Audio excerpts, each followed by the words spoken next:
ठीक है जी, नमस्ते। राम राम। वंदे मातरम। दिन है 22 जुलाई 2023, शनिवार। व्याख्यान नंबर है 207। हालांकि ये व्याख्यान नहीं कहेंगे आज इसको, एक तरीके से कि क्योंकि ये प्रश्नोत्तरी है और भराजक पिच से जुड़ा हुआ है। विषय के बारे में विस्तार से आपको दीपक भाई बताएंगे। तो आप सबका जुड़ने के लिए बहुत बहुत धन्यवाद। और फिर से यही कहूँगा कि ज़्यादा से ज़्यादा लोगों को लेके आएं और अलग अलग विषय विषय जितने भी यहाँ पर डिस्कस किए जाते हैं उसमें आप भाग लें। आज का बहुत इम्पोर्टेंट है सत्र, तो जितने लोग जुड़े हैं जाइएगा मत। आपको काफ़ी कुछ सीखने को मिलेगा वैद जी से। और बाकी जितने लोग हमारे हैं, सुशील भाई हैं, वैद जी हैं, दीपक भाई, अरुण भाई, सबसे काफी कुछ सीखने को मिलेगा। मुझे लगता है कि आज एकदम, और मैं मेरी सबसे दरख्वास्त है, अर्जी है या फिर प्रार्थना है कि अजीब अजीब क्वेश्चन पूछना, ठीक है। जितने हो सकते हैं अजीब अजीब पूछना और मजा आएगा, क्योंकि देखो ये सिंपल क्वेश्चन जो होते हैं, जो अ, लोग पूछते हैं किडनी से या जुड़े हुए या किसी भी तरह की बीमारियों से जुड़े हुए, वो तो ठीक है। कुछ ऐसे क्वेश्चन जरूर पूछिए कि जिससे जिज्ञासा जो है बढ़े लोगों की। तो उम्मीद है कि आप पूरा भाग लेंगे बढ़ चढ़ के। और दीपक भाई आप आगे बढ़ाएं सत्र को। राम राम, नमस्ते, वंदे मातरम। सभी श्रोतागण का स्वागत है। सभी पाठकगण का बहुत बहुत स्वागत है। आज भ्राजक पित्त के बहुत बहुत धन्यवाद। आलोचना शंका समाधान सत्र में, प्रश्नोत्तरी सत्र में। तो आज जो है कि भ्राजक पित्त के आधार पर शंका समाधान किया जाएगा। हो सकता है आज सभी शंका का समाधान ना हो, तो ऐसे ही शंका समाधान अगले सत्र में भी रखने का प्रयास किया जाएगा। आज शंका समाधान है व्याख्यान संख्या 207 भाग 13। ये बनाया गया है भ्राजक पित्त के आधार पर। तो बहुत बहुत स्वागत आप सभी का, वैद्य जी का बहुत बहुत स्वागत, आप सभी श्रोतागण पाठकगण का भी बहुत बहुत स्वागत। तो ज्यादा समय व्यतीत ना करते हुए हम सभी आरंभ करते हैं आज के शंका समाधान को। तो वैद्य जी का बहुत बहुत स्वागत, नमस्ते। जी बहुत बहुत धन्यवाद। आप सभी का हृदय से स्वागत करता हूँ। सर्वप्रथम अपने श्री गुरु के श्री चरणों में प्रणाम करता हूँ। माता सरस्वती जी का स्मरण करते हुए, चिंतन करते हुए उनको भी हृदय से प्रणाम करता हूँ। आयुर्वेद के जनक भगवान धन्वंतरि जी को प्रणाम करते हुए आप सबका स्वागत करते हुए हम आज के जो प्रश्नोत्तरी वाला चर्चा आज होने जा रहा है उसको हम आगे बढ़ाएंगे। ये आज का तो प्रश्नोत्तरी रखा गया है, परंतु जैसा हमारा प्रतिदिन नियम है कि परमेश्वर की स्तोत्र करना और एक सूत्र पाठ करना, उसके बाद में जो सिद्धि हो गई उसको चर्चा करना, 10 मिनट के अंदर ये सब करके जो है हमारा प्रश्नोत्तरी को हम आगे बढ़ाएंगे। तो आज हमने जो प्रश्न परमेश्वर के स्तोत्र करने के लिए लिया गया है, ऋग्वेद के प्रथम मंडल के सूक्त द्वितीय सूत्र और प्रथम मंत्र। तो मंत्र इस प्रकार से है कि वायवा या ही दर्शते में सोमा अलंकृता तेषम पाहि सुधि हवम। इसका अर्थ यह है कि हे ज्ञान से देखने योग्य अनंत बलयुक्त सबके प्राण स्वरूप अंतर्यामी परमेश्वर, आप हमारे हृदय में प्रकाशित हुई। कैसे आप है कि जिन्होंने इन प्रत्यक्ष संसारी पदार्थों को अलंकृत अर्थात सुशोभित कर रखा है। आप ही उन पदार्थों के रक्षक है, इससे उनकी रक्षा भी कीजिए और हमारी स्तुति को भी सुनिए। और प्रसादी जो गुणों से देखने योग्य सब मूर्तिमान पदार्थों का आधार और प्राणियों के जीवन का हेतु भौतिक वायु सबको प्राप्त होता है। फिर जिस भौतिक वायु ने प्रत्यक्ष संसार के पदार्थों को शोभायमान किया है, वही उन पदार्थों की रक्षा का हेतु है, जिससे सब प्राणी लोग कहने और सुनने रूप व्यवहार को कहते सुनते हैं। इस प्रकार से यदि हम देखते हैं तो इस मंत्र में ऋग्वेद के द्वितीय सूक्त में प्रथम मंडल के द्वितीय सूक्त में प्रथम मंत्र में वायु की स्तुति की गई है और कहा गया है कि हम जिस प्रकार से वायु स्पर्शादि गुणों से देखते हैं और स्पर्शादि गुणों के साथ में उसका अनुभव करते हैं, और ये जो है जिस प्रकार संपूर्ण संसार को रक्षा करते हैं और हमारी भी रक्षा करते हैं, अर्थात संसार में यदि वायु का प्रवाहमान न हो तो संसार भी नष्ट हो जाएगा और हमारा शरीर भी जो है वो नष्ट हो जाएगा। जो कि हम आयुर्वेद में पढ़ते हैं, यत पिंड तत् ब्रह्मांडे, वो यहाँ सार्थक होता समझ में आ रहा है या तो दिखाई दे रहा है। तो ये था हमारा आज का वेद के आधार पर जो परमेश्वर स्तोत्र स्तुति है, इसको फिर यहीं पे विराम देते हैं। अभी हम आयुर्वेद के जो सूत्र है उसको लेते हैं। तो आज हमने जो सूत्र लिया हुआ है काव्य संहिता से लिया है, जिसे कोई कोई कवि संहिता भी कहते हैं। कवि कवि काव्य यानी के महर्षि जो शुक्राचार्य है, जो कि दैत्यों के गुरु है, असुरों के गुरु है, उन्होंने कई सारे ग्रंथ लिखे हैं, जिससे शुक्र नीति है, कवि संहिता है, उसना संहिता है, और काव्य स्मृति है। ऐसे करके उन्होंने कई सारे ग्रंथ लिखे हैं। तो उनमें से आज जो हमने लिया हुआ है वो कवि संहिता से लिया है, या तो कवि संहिता, कवि स्मृति के नाम से भी जाना जाता है, जिसके रचयिता दैत्यों के गुरु स्वयं शुक्राचार्य है। और ये शुक्राचार्य देवताओं के गुरु जो बृहस्पति है, वो दोनों चचेरा भाई है, ऐसा कहा जाता है। तो भृगु महर्षि के जो पुत्र है, ये शुक्राचार्य जी है। इन्होंने ऐसा कहा है, लिखा है कि अन अभ्यासेन विद्यानाम अससंगरेण धीमताम अनि अनिग्रहेण च अक्षणम जायते व्यसनम नृणाम। इसका अर्थ यह है कि हम यदि हमारे पास विद्या है, परंतु हम उसे अभ्यास नहीं करते प्रतिदिन, और यदि जिनके पास विद्या है उनके साथ यदि हमारा संगम नहीं होता, संगम अर्थात न संसर्गेण, अर्थात उनके साथ में वार्तालाप नहीं होती, या तो चर्चा नहीं होती। और फिर उसके आगे कहते हैं कि अनिग्रहेण च अक्षराम, हमारे जितने सारे जो इंद्रियां हैं, पंच इंद्रियां हैं, पांच कर्मेंद्रियां हैं, यदि हम इन इंद्रियों को निग्रह यानी कि अपने वश में यदि नहीं रखेंगे, तो जो मनुष्य जो है धीरे धीरे पतन की ओर गति करता है। इसका अर्थ यह है कि उसके पास जो जो ज्ञान है, जो विद्या है, जो बुद्धि है, या तो जो उसके पास शक्ति है, पराक्रम है, वो धीरे धीरे जो है नष्ट की ओर गति करती है, पतन की ओर गति करती है। यही इसका अर्थ है।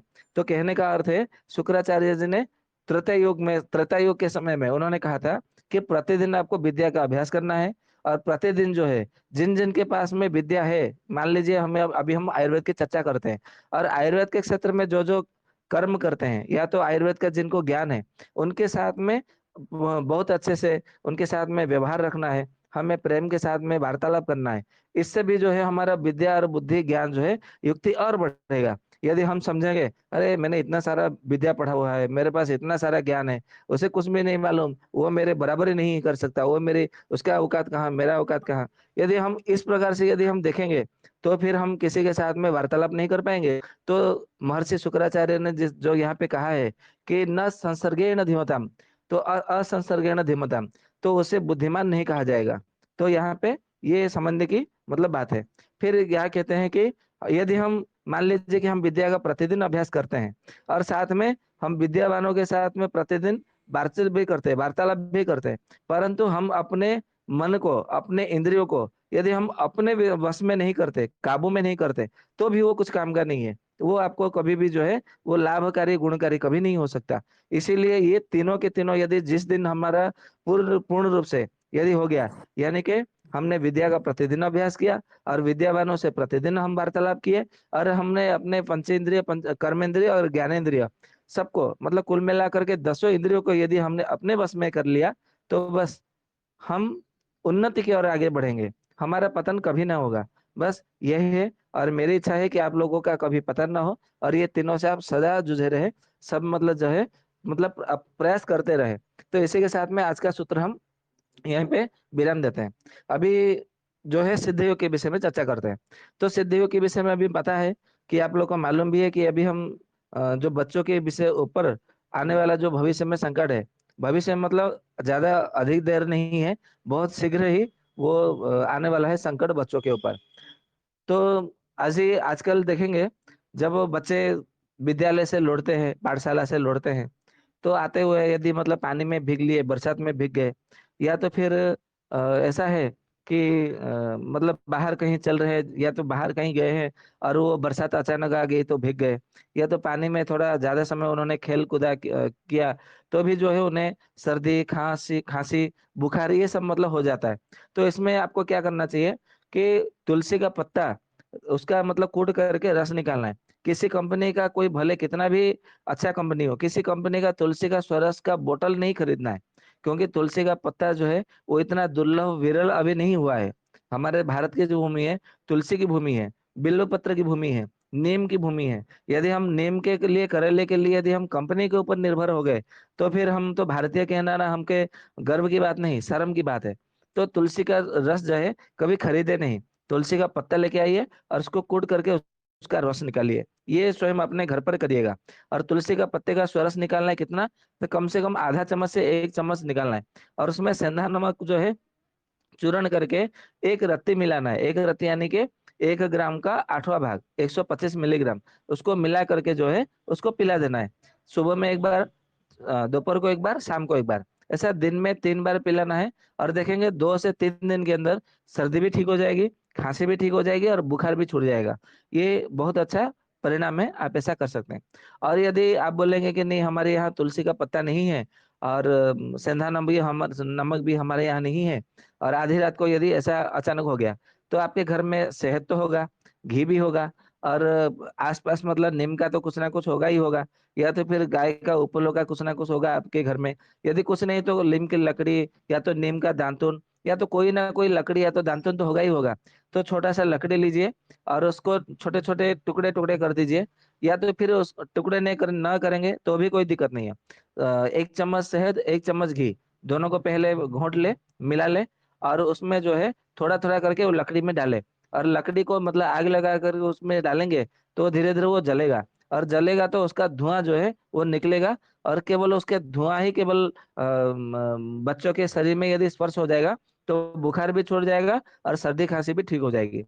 ठीक उसी तरह सहस्त्र योगम करके एक ग्रंथ है, जो कि दक्षिण भारत की ग्रंथ है। और वैद्य चिंतामणि वसवराज्यम, ये 3 ग्रंथों में एक योग बताया गया है। वो योग ऐसा ऐसा है कि पटलादि कषायम करके योग है। तो पटलादि कषायम जो है वो योग में क्या क्या है, तो उसमें पटल पत्र है, यानी कि पटल यानी कि जो परवल होता है, देसी परवल, उसके पत्ते हैं। और उसमें हरितकी है, विभितकी है, आमलकी है, नीम का पत्ता है और हल्दी है। ये सबके सब जो है बराबर मात्रा में है। मतलब यानी कि आपको, आप यदि पटोला आदि कषाय आप अपने घर में भी बना सकते हैं, कोई दिक्कत नहीं है। पटोल पत्र आप पंसारी के वहां से खरीद करके ला सकते हैं। पटोल पत्र लेना है 5 ग्राम, और हरी तकी लेना है 5 ग्राम, बिभी की बेहड़ा लेना है 5 ग्राम, आंवला की आंवला लेना है 5 ग्राम, नीम का पत्ता लेना है, ताजा हो या सूखा हो, 5 ग्राम लेना है। और हल्दी जो है उसमें भी 1 चम्मच मिलाना है। और उसको जो है 2 गिलास आपको मिला उबाल पानी में उबालना है। और आठवें भाग से उसको 1 भाग में लाना है। मतलब 1 गिलास यानी कि 3 कप का 1 गिलास होता है, तो 6 कप में 2 गिलास होगा। तो यानी कि आपका 6 नहीं 8 8 कप में 2 गिलास होता है। तो आपका 2 गिलास पानी में से केवल 1 कप बचे इतना आपको उबालना है। और जब 1 कप बचे तो उसको आपको छान लेना है। और जब ठंडा हो जाए तो उसको धीरे धीरे करके आपको पिला देना है। बस केवल आप 1 2 बार पिला दीजिए। तो उसमें क्या क्या ठीक होगा, एक तो सर्दी ठीक हो जाएगी, दूसरा खांसी ठीक हो जाएगी, तीसरा बुखार भी ठीक हो जाएगा, और साथ में उसके शरीर में जो पूरे शरीर में दर्द है वो भी ठीक हो जाएगा। यदि अभी तो चारों ओर आंख आ रहा है, अभी मतलब लगभग जो है 15 दिन 20 दिन हो गया सबके चारों ओर, हमारे उड़ीसा में तो 1 महीना हो गया आंख आए हुए। तो आपके उधर भी मतलब आंख आ रहा होगा। तो आंख आना बच्चों का, बच्चों क्या बड़े सबके लिए वो बहुत अच्छा काम करता है। तो आंख आया होगा तो वो भी ठीक कर देगा। साथ में यदि कहीं पे शरीर में फोड़े फुंसी हो गया है तो वो भी ठीक कर देगा। अभी बरसात के मौसम में किसी किसी को पेट से गड़बड़ मतलब होगा, कुछ ना कुछ विकृत होगा। मतलब भोजन सही से पचेगा नहीं, भूख भी सही से लगेगा नहीं, और पेट अच्छे से साफ होगा नहीं, पेट में दर्द होगा, किसी किसी को खुजली होगी, किसी किसी को जो है फोड़ा फुंसी जैसा, घमौरिया जैसा हो जाएगा। तो ये सबके लिए केवल पटोला आदि कषायम का यदि सेवन करा देते हैं काढ़ा बना करके, तो बहुत अच्छा परिणाम मिलता है। बच्चों के लिए उसका आठवां भाग रखना है, और बड़ों के लिए उसका 1/4 रखना है। मतलब 2 गिलास में से आधा गिलास करना है बड़ों के लिए, 2 गिलास में से 1 कप करना है बच्चों के लिए। तो ये था आज का सिद्धियों के विषय में। आप करेंगे तो निश्चित रूप से आपको परिणाम मिलेगा। तो अभी जो है हमारा जो मुख्य विषय है आज का, प्रश्नोत्तरी विभाग के विषय में, तो हम अभी उसको जो है आगे बढ़ाते हैं। तो सबसे पहले प्रश्नोत्तरी मतलब कौन करेगा, मतलब मैं किसी का एक एक करके नाम पुकारूं तो आप लोग प्रश्न करेंगे, या तो फिर आप लोग प्रश्न करेंगे कोई भी, तो मैं उसका उत्तर दूं? क्या करना है, कैसे करना है, बताइए।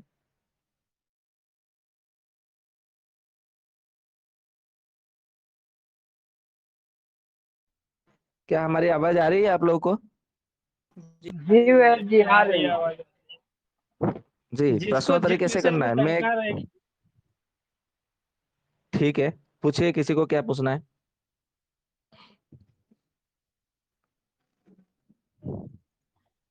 बिना समय गवाए एक एक करके सब प्रश्न करें। नहीं तो ऐसा ना हो कि अभी प्रश्न पूछने में विलम्ब कर रहे हो और जब सत्र का समापन होने का समय है उधर फिर पपड़ा पपड़ी करेंगे तो मजा नहीं आएगा। वंदे मातरम वेद जी। हाँ जी, वंदे मातरम, राम राम। राम राम। मेरा एक प्रश्न है, कुछ दिन पहले एक व्याख्यान हुआ था, तब दीपक मौर्य जी ने कहा था कि किसी एक सौतेली माँ ने कटोरी में मीन्स घी को कांसे के कटोरी में डाल के किसी सौतेले बेटे को खिलाया था, और वो बेटा नपुंसक हुआ था। तो ऐसी कौन सी चीजें हैं जो आदमी खा के नपुंसक हो सकता है और औरत बांझ हो सकती है? आप उसके बारे में कुछ बता सकते हैं? जी, नपुंसक करने के लिए तो बहुत सारे उपाय हैं परंतु वो कहना योग्य नहीं है। मैंने नहीं तो करने के उसके लिए नहीं, मेरा मतलब कहने के लिए, करने के लिए नहीं बोल रहा हूँ मैं, कि शायद हम लोग कुछ गलत गलती से वो चीज खा रहे होगे, और मीन्स उसका असर हम पर होता होगा, इसलिए बोल रहा हूँ मैं। अच्छा अच्छा। हाँ, जैसे कि आप रसोई घर से पूछ रहे हैं या मतलब पेड़ पौधों से पूछ रहे हैं या क्या पूछ रहे हैं? ऐसे जो हम रोज खाते हैं ना, ऐसे हमारे लाइफस्टाइल में, इसलिए ऐसे पूछ रहा हूँ ठीक मैं। है। जी जी। तो जैसे है कि आप लोग जो है घर घर में धनिया होती है। यदि धनिया की मात्रा आप यदि अधिक बढ़ा के सेवन करेंगे तो भी नपुंसक होने की संभावना है। ठीक उसी तरह आपके घर में जीरा है।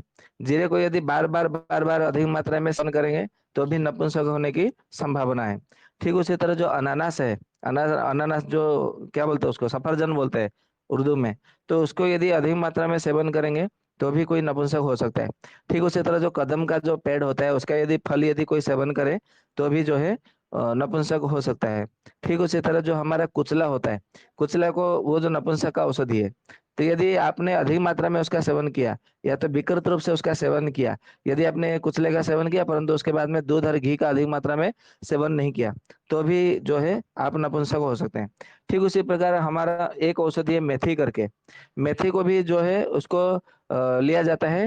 मतलब हमारे धातु के जब जब क्षय हो जाता है तो उसको प्रयोग किया जाता है, सेवन किया जाता है।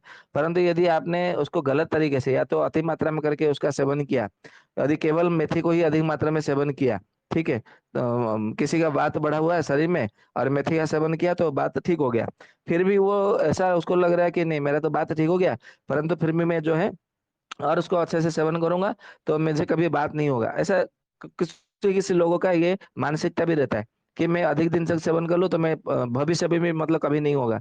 तो ये विचार करके जब हम मतलब सेवन करते हैं तो उसमें भी जो है हमारा नपुंसक होने की संभावना है। ठीक उसी तरह जब शरद ऋतु आने लगे, शरद ऋतु यानी कि जब भाद्रपद महीना आरंभ हो जाए उसके बाद में करेले का सेवन करने के लिए मना किया गया है। यदि भाद्रपद से लेकर के यदि फाल्गुन तक, भाद्रपद के अमावस्या, भाद्रपद की अमावस्या तिथि से फाल्गुन के अमावस्या तक कितना महीना होता है? भाद्रपद, आश्विन, कार्तिक, मार्गशीर, पौष, माघ, फाल्गुन, मतलब ये जो 7 महीने होते हैं, यदि इन 7 महीनों में आप करेले का सेवन करते हैं तो भी आप नपुंसकता हो सकते हैं। ठीक उसी तरह और हाँ, तीखा यदि कोई अधिक मात्रा में सेवन करते हैं तो वो भी नपुंसक हो जाएंगे। सप्ताह में शनिवार के दिन नीम, भूनीम और कालमेघ, चिरायता ये सब सेवन करने के लिए आयुर्वेद में स्वीकृति है। परंतु आजकल जो है सब लोग जो है शुगर, मधुमेह, डायबिटीज से पीड़ित है। तो सबको डायबिटीज को लोगों को मतलब क्या है कि एलोपैथिक डॉक्टर ने बोल दिया कि तुम्हें करेला खाना चाहिए, जामुन खाना चाहिए और नीम खाना चाहिए। तो इस प्रकार से जो है वो खाते हुए क्या करते हैं, केवल वो खाते रहते हैं, खाते रहते हैं। तो ऐसा कहा जाता है कि मतलब आयुर्वेद में चरक संहिता में कहा गया है यदि तिक्त रसात्मक चीजें यदि अधिक मात्रा में आपने सेवन किया, जहां पर आवश्यकता नहीं करना चाहिए, आवश्यकता के आधार पर नहीं करना चाहिए, उतनी मात्रा में अधिक मात्रा में अति मात्रा में सेवन किया तो भी जो है आप नपुंसक हो सकते हैं। और जहां जहां हमारा विरोधाहार बताया गया है 18 प्रकार के, यदि उन विरोधाहार को आपने सेवन करते हैं तो भी आप नपुंसक होते होने की संभावना जो है बढ़ जाती है। तो आजकल जितने सारे बाजार में, होटलों में, रेस्टोरेंट में और ढाबाओं में जहां जहां आप जाते हैं तो वहां पे आपको क्या मिलता है? सब विरोधाहार सेवन करने के लिए मिलता है। तो इसलिए नपुंसक होने की तो संभावना बहुत ज्यादा है। और जो आप अपने शरीर में कभी स्नान नहीं कराते, यानी कि तेल का मालिश नहीं कराते, कभी वस्ती नहीं कराते, हाँ एनिमा अवश्य कराते हैं, वाटर एनिमा कराते हैं, तो उससे भी नपुंसकता होने की संभावना बहुत ज्यादा है।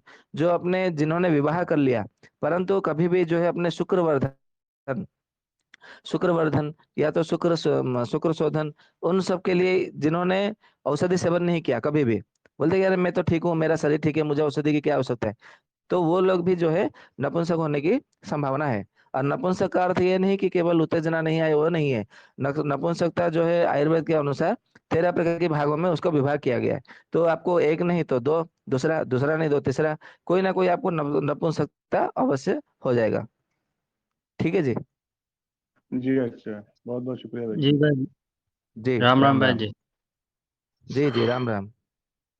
भाई जी, और इस वर्षा ऋतु पूछिए। में वर्षा ऋतु में बैर की तरह एक सब्जी आता है जिसको अमड़ा कहते हैं, वो खाने में खट्टा लगता है, तो क्या इससे भी ये सब समस्या होता है?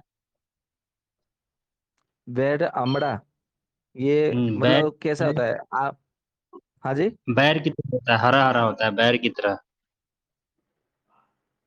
आप जो बोल रहे हो ना, बैर जो आप अपने, हाँ बराबर है, आप जो बोल रहे हैं जो नाम लेकर के, वो आप अपने जी, क्षेत्र के नाम से अनुसार बोलते हैं ना, तो मुझे समझ में नहीं आता।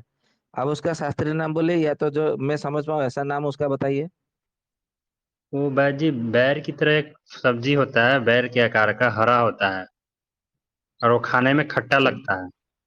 सब्जी की तरह होता है, सब्जी होता है वो, और इसी सब्जी ऋतु होता है, में बेर आता की है। तरह खट्टा होता है। हाँ, वर्षा अच्छा, उसका ऋतु में कोई ही आता उसका कोई करोना फोटो है बोलते तो हैं यहाँ क्या पे? उसको? है। जी। करोना करके कुछ बोलते, करोना करके भी हाँ बोलते हाँ। हैं क्या उसको? हाँ जी, सर उसी वो तरह का होता हाँ कोरोना हाँ अलग हाँ। होता है, अमड़ा अमड़ा बोल रहे हैं ना, वो अमड़ा है। अलग जी जी होता है। जी। ठीक है, वो अमड़ा आमड़े का तो अभी सीजन नहीं है, उसे संस्कृत में आम्र तक कहते हैं, वही ना? वर्षा ऋतु में तो भाई जी वो खूब आता है। अमड़ा का अलग हो गया, वो चरकोना टाइप का होता है, हरा हरा और अलग टाइप का। नहीं, ये तो बैर की हाँ, तरह होता है। आप एक काम करिए, ये टेलीग्राम ग्रुप में उसका फोटो भेजिए, तब मैं देख करके आपको बता सकता हूँ, क्योंकि आप लोग जी, नाम बोल रहे बता रहे, वो मेरे समझ में नहीं आ रहा है। उसको ठीक है आकर भाई भी जी। बोलते हैं वैद्य जी, ठीक है जी, हाँ। आकर भी क्योंकि हर बोलते हैं। क्षेत्र में उसका अलग अलग नाम होता है, तो हमारे समझ से बाहर हो जाता है। कम से कम उसको पहचाने तो फिर उसके विषय में बता सके। गुडूची उसी को बोलते हैं। नहीं नहीं नहीं। अच्छा, ये है गुडूची भी अमरा। बोलते हैं। अच्छा, जी ये भाई जी, प्लम है। अच्छा, ये प्लम तो है ना, हाँ हाँ हाँ। हाँ, ये तो खा सकते हैं, इससे कोई दिक्कत नहीं है। ये ये तो तो इसको तो खट्टा खाते हैं खट्टा प्लम होता को। है। हाँ, ये खट्टा होता है, जब वो पक जाता लेकिन है, जब पेड़ में ही पक जाता है तो हल्का सा मीठा भी रहता है। पकता नहीं है भाई जी, इसका तो अचार बनता है और ये इसको भून के खाते हैं तेल में। खट्टा होता है पूरा। अच्छा, ये पकता नहीं है? नहीं, ये तो खट्टा खट्टा होता है। कई वर्षा ऋतु में ही मिलता है, एकदम सस्ता हो जाता है। 20 रुपये पकता 30 रुपये है जी, केजी हो पकता है। जाता है। नहीं नहीं, सही तो बोल भैया रहे हैं इसके वैद्य विषय जी, सही में बोल रहे हैं, मालूम पकता नहीं। है ये। अच्छा, लास्ट में पक, पकता होगा जब पकते पका हुआ फल पकता नहीं देखे हैं, लेकिन नहीं, हम भी नहीं देखे पका हुआ। इसका जो अंदर का आठी जैसा मतलब कड़ा, थोड़ा कड़ा रहता है हाँ जी मनीष जी जी सही जी बोल रहे जी। हैं, मनीष जी वो सही रेड, बोल रहे हैं। हाँ, हाँ, पकने के बाद क्योंकि वो हमारे मीठा भी यहाँ लगता आता है। है। तो पता नहीं, हम लोग तो कच्चा ही देखे हैं अभी हाँ जी, तक। हाँ जी। पकने के बाद हमारे पास पेड़ था ना, तो वो पकने के बाद मीठा लगता था। हमारे गोवा में इसको हमाड़ा बोलते हैं, हमाड़ा। अच्छा अच्छा। अच्छा, ये जब पकता है तो थोड़ा सा नारंगी कलर जैसा रहता है ना? हाँ, हल्का हल्का हाँ, रहता है। हल्का सा। जी जी जी। तो सही है, ये तो इसको तो प्लम के नाम से मतलब जाना जाता है यहाँ। हमारे यहाँ तो मिलता है ये समय में, मतलब अभी 10-15 दिन के बाद में यहाँ पे मिलेगा हमारे उड़ीसा में। जी उड़ीसा, भाई जी, भाई जी इसका कोई इस, नुकसान भी होता है क्या खाने से? इसका ताजा नहीं नहीं, ताजा इसमें अनुभव बताऊं? इसका, हाँ जी हाँ जी, बताइए। ऐसा है हमारे इधर क्या, इसके जैसे भाई ने बताया कि इसे तेल के साथ भून के मिर्च नमक डाल के रखते हैं, अचार बनता है। और जिस तरीके से अमिया बनती है, आम का मीठा पन्ना बनता है, उस तरीके से इसके मीठे के साथ भी बनाते हैं। तो पिछले कई दिनों से आजकल अच्छा। सब्जी महंगे चल रहे हैं, जब सब्जी महंगा होता है तो सस्ता होता है, तो इसका इस्तेमाल करके हो रहा है। पीछे घर बदलने के चक्कर में मेरे पैर के घुटने में लग गई चोट, तो पैर को जी। मोड़ रहा था। चलो तो मैंने दर्द को बर्दाश्त करते हुए 1-2 दिन निकाला, लेकिन रात के समय में, कल रात को ये हमारे खाने पीने में आ गया, और जब मैंने रात को इसको खाया तो पूरी रात छटपटाता रहा, जबकि मैंने इसका ठीक मीठा है। ही खाया था, मतलब मीठे का बना हुआ था। मतलब इतना इतना भयंकर दर्द उठाता है, किसी को अगर दर्द हो तो दर्द में तो इसको खाना ही नहीं चाहिए। जी मतलब नानी याद आ जी गई, पूरी रात जाग के काटा। जी जी जी। तो जिनको भी दर्द होगा तो उनको खट्टी चीजें तो खास करके और खट्टे नहीं खाना चाहिए दर्द में दर्द में। नहीं भैया, अब यहाँ जैसे पे मेरे को इसका चोट लगा हुआ था, चोट का दर्द था। इस अब मैंने तो और कुछ खाया ही नहीं, लेकिन वो दर्द एकाएक रात को मतलब जैसे ही खाना खाया उसके बाद आधे घंटे बाद बस दर्द चालू। और ऐसा कि पैर ना, मतलब बहुत ज्यादा भयंकर। मैंने कहा ये तो खट्टे का असर हो गया, क्योंकि उसी के साथ रोटी खाई या थी, रोटी इसी के साथ खाया था। जी, मैं इसका रहस्य बता देता हूँ। खट्टा जी खाने से दर्द बढ़ता नहीं है, दर्द घटता है। ये आयुर्वेद का सूत्र है। क्योंकि अम्ल जो है ये वात को समन करता है। परंतु जिसके शरीर में यदि पित्त बढ़ा हुआ है, या तो उसके आमाशय में आम संचित है, यदि वो अम्ल रस का सेवन करते हैं तो जाके उसके शरीर में दर्द बढ़ जाता है।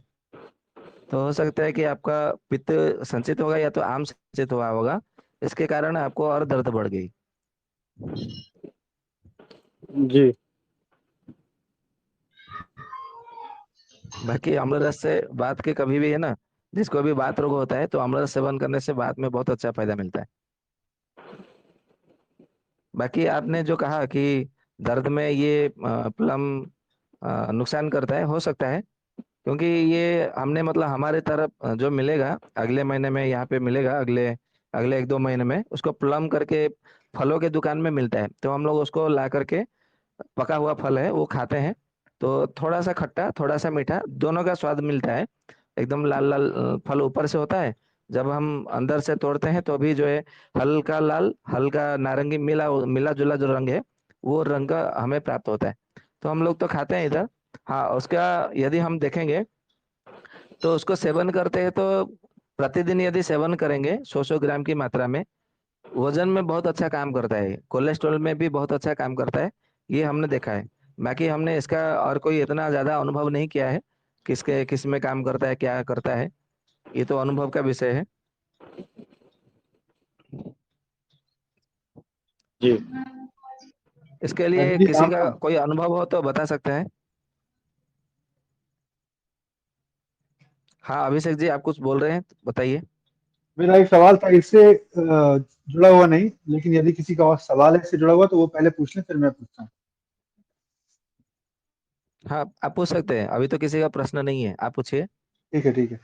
वैद्य जी जैसे अभी घर में अगर यदि हमें शिवलिंग की स्थापना करनी है तो वो किस पदार्थ का होना चाहिए? आजकल कई जगह देखा है मैंने कि कई लोग कांच का रखते हैं, कई लोग पत्थर का रखते हैं, आजकल प्लास्टिक के भी आ गए हैं।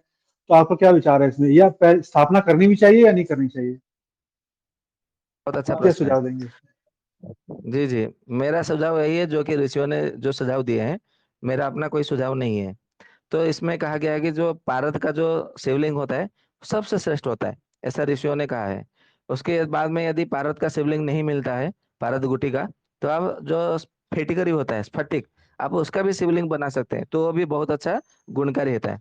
तो यदि वो भी नहीं मिलता तो आप ऐसा कर सकते हैं कि मिट्टी का जो शिवलिंग है आप वो बना सकते हैं, या तो पत्थर का शिवलिंग भी आप बना करके, जो काले रंग का पत्थर होता है उसका, जिसको कि क्या बोलते हैं उसको, कला मुगनी ऐसा करके उसका नामकरण है, उससे भी आप शिवलिंग बना सकते हैं। या तो कुछ भी, कोई धातु नहीं है कोई पत्थर नहीं है, तो आप ऐसा कर सकते हैं कि जो है मिट्टी का शिवलिंग जो है वो सबसे श्रेष्ठ होता है। परंतु आजकल जो बाजार में मिलता है प्लास्टिक का या तो रबर का, पता नहीं क्या क्या किस किस चीज का जो मतलब मिला करके बना करके बेचते हैं, वो उससे आपको कोई लाभ नहीं मिलेगा, केवल नुकसान ही नुकसान मिलेगा। या तो फिर ऐसा है कि उसमें से लाभ नहीं मिलेगा, तो और जितना लाभ मिलेगा उतना वो हानि भी होगा।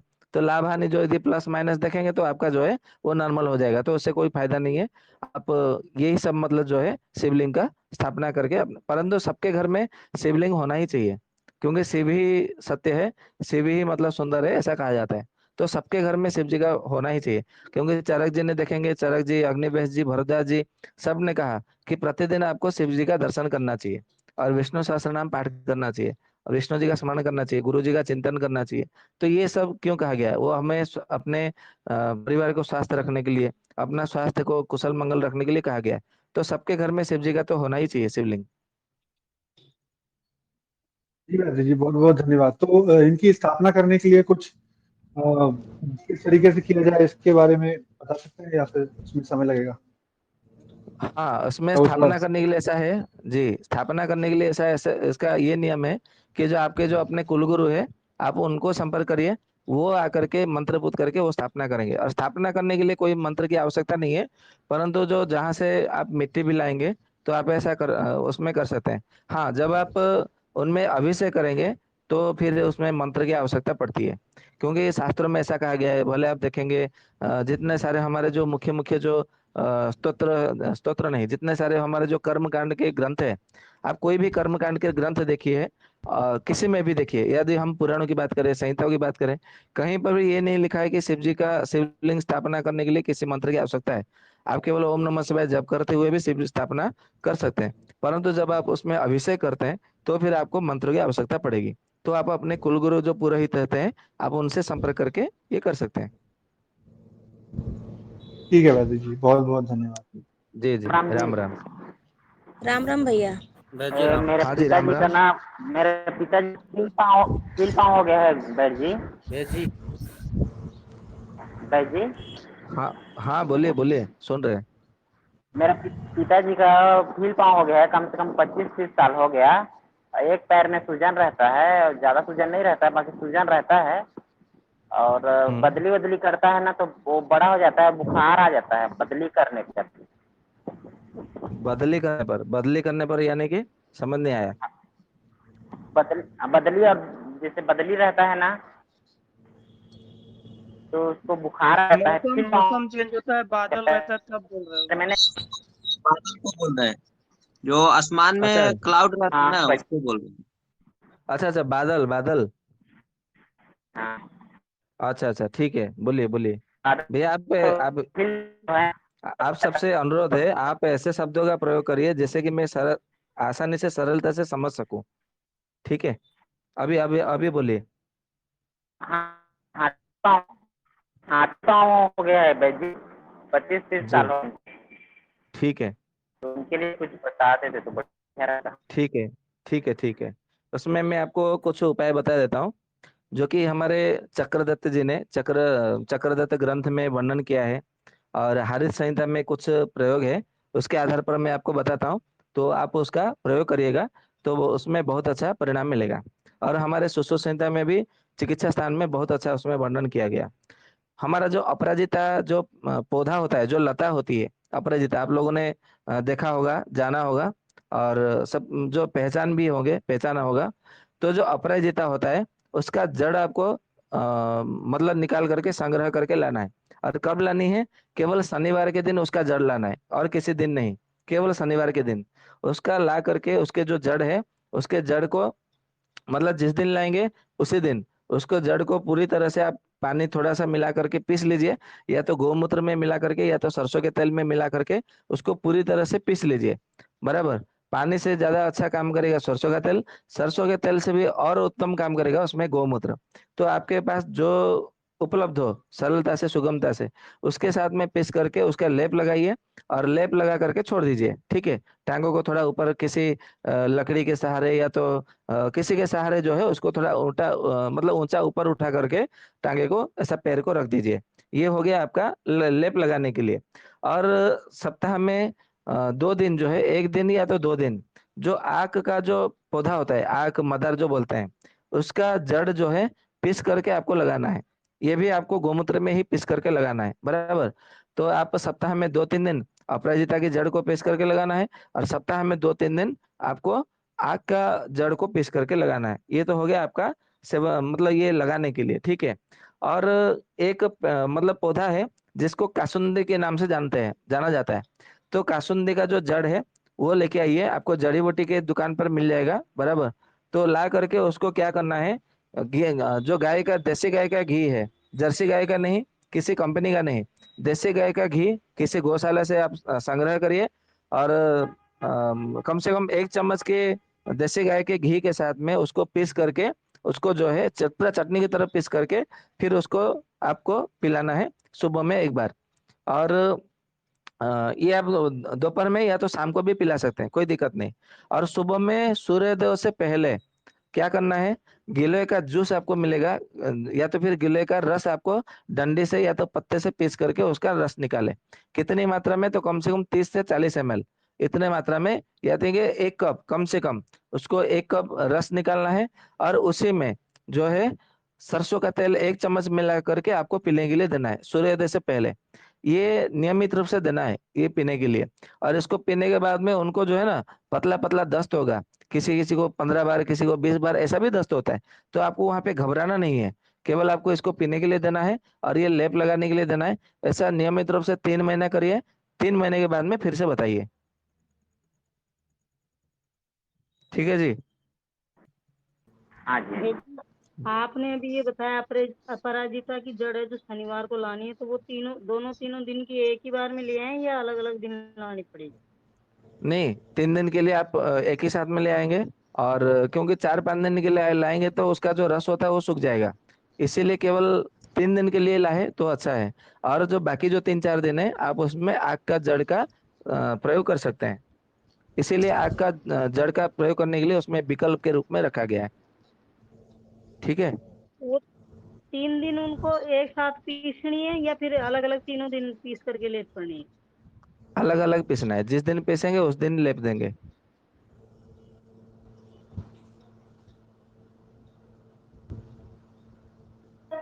और किसी का कोई बस जी, प्रश्न राम है? राम। राम बस जी, राम हाँ राम जी, भैया। राम राम। भैया मैं ये कह रही थी कि मेरी बेटी को 15 दिन हो गए ना, लैट्रिन आ रही है। पहले 2 दिन पतली आ रही थी, अभी तो नॉर्मल आ रही है, लेकिन जैसे ही खाना खाती है तो उसे लैट्रिन आती है। 3-4 मतलब दिन में 3-4 बार चली जाती है। ठीक है, और और क्या होता है? कमजोरी बहुत लगती है, बोलती है मेरे पाँव में बहुत दर्द हो रहा है, और बोलती चक्कर जैसा आ रहा है। ठीक है। आप कहाँ पे रहते हैं, गांव में या शहर में? मैं शहर में रहती हूँ भैया। आपके बच्चे का आयु कितना है? 11 वर्ष। अच्छा, 11 वर्ष है। ठीक है, जी। आप ऐसा करिए, टंकण जी। भस्म मिलेगा? जी मिल जाएगा। तो टंकण भस्म 1 ग्राम को पानी जी। के साथ में मिला करके उनको पीने के लिए दीजिए, सुबह में एक बार, दोपहर को एक बार, शाम को एक बार। जी। 7 दिन तक दीजिए, पूरी तरह से वो ठीक जी। हो जाएगी। जी धन्यवाद भैया। जी जी, राम राम राम राम। वैद्य जी। हाँ जी, राम राम। कल आप बता रहे थे क्या कि अभी आंखें जो है लाल जो हो जाती है, तो दाहिना अगर आंख हो तो बाएं पैर के अंगूठे में आंख का दूध डालना है। अगर दोनों आंख लाल हो जाए तब क्या करेंगे भाई जी? क्या क्या फिर से बोलिए, क्या बाएं पैर का? मतलब आंखें लाल हो जाती है ना, अभी आंख आ हाँ जाता हाँ है। हाँ, वो तो समझ आया। आपने कहा क्या, बाएं पैर में अंगूठे में? आपने हाँ, मतलब दाहिना आंख अगर लाल हो गया तो बाएं पैर के अंगूठे में भैया आंख का दूध भैया ये दो दूध बार बोले थे मान। 2 बार बता दिया है। ठीक है, ये आग के दूध की बात कर रहे हैं, दोनों बार बता दिया, तो दोनों अगर आंखें लाल हो रही तो दोनों पे डाल, बार बार एक नहीं, एक वो तो क्वेश्चन को डालें। वो वो तो समझ गया विष्णु भैया, लेकिन मुझे खेद है, मोहन भैया अभी तक उसको समझ नहीं पाए। इसलिए मैंने दोबारा पूछा कि आप फिर से बोलिए। जी बराबर, वो दोनों आँख अगर। आना जो बोलते हैं ना, मैं जी वही बता रहा हूँ। आप वहाँ पे समझने में गलती किया है कि हमने जी वहाँ पे अंगूठे में नहीं कहा। अंगूठे का जो नाखून है, नाखून में नेल पॉलिश की तरह लगाना है, ये हमने कहा है, जी वहाँ जी पे डालना है। अंगूठे में डालने के लिए नहीं कहा, अंगूठे में तो पूरा अंगूठे में थोड़ी डालना है आपको। फिर ऐसा हो जाएगा कि फिर आपके नाभि में दर्द आरंभ हो जाएगा, पूरे अंगूठे में आग का दूध डालेंगे तो। वहाँ पे केवल नाखून में नेल पॉलिश जैसे लगाते हैं महिलाएं, ऐसे आपको केवल जी। नाखून में लगाना है। अच्छा। ठीक है। हाँ, एक ही मतलब जो अंगूठा होता है उसी नाखून में लगाना है, और बाकी पैर के 4 के उंगलियों का नाखून को आपको एक भी बूंद उसमें दूध नहीं टपकाना है। जी ठीक है। जी जी। जी, यही बात है कि और कोई मतलब कुछ पूछना है? नहीं मतलब कि यही कंफ्यूजन था क्या कि दोनों आंखें अगर लाल हो तो दोनों अंगूठे में डालना पड़ेगा, लगाना पड़ेगा। हाँ, दोनों आंखें हैं तो दोनों में डालना पड़ेगा, दोनों में लगाना पड़ेगा। जी यही कंफ्यूज हो गए थे ना, इसलिए पूछे। ठीक है जी, कोई ठीक है। बात नहीं। जी राम जी, राम। राम राम। जी गुरु जी, राम राम। प्रणाम भाई जी। हाँ जी, राम राम, बोलिए। हाँ, ये कह रहा था गुरुजी की जैसे एक मामी है जी मेरी। मेरा प्रश्न है। कृपया कोई एक व्यक्ति बोले, दो दो लोग बोलेंगे तो मैं कैसे सुनूंगा। गगन भाई आप पूछ लीजिए पहले।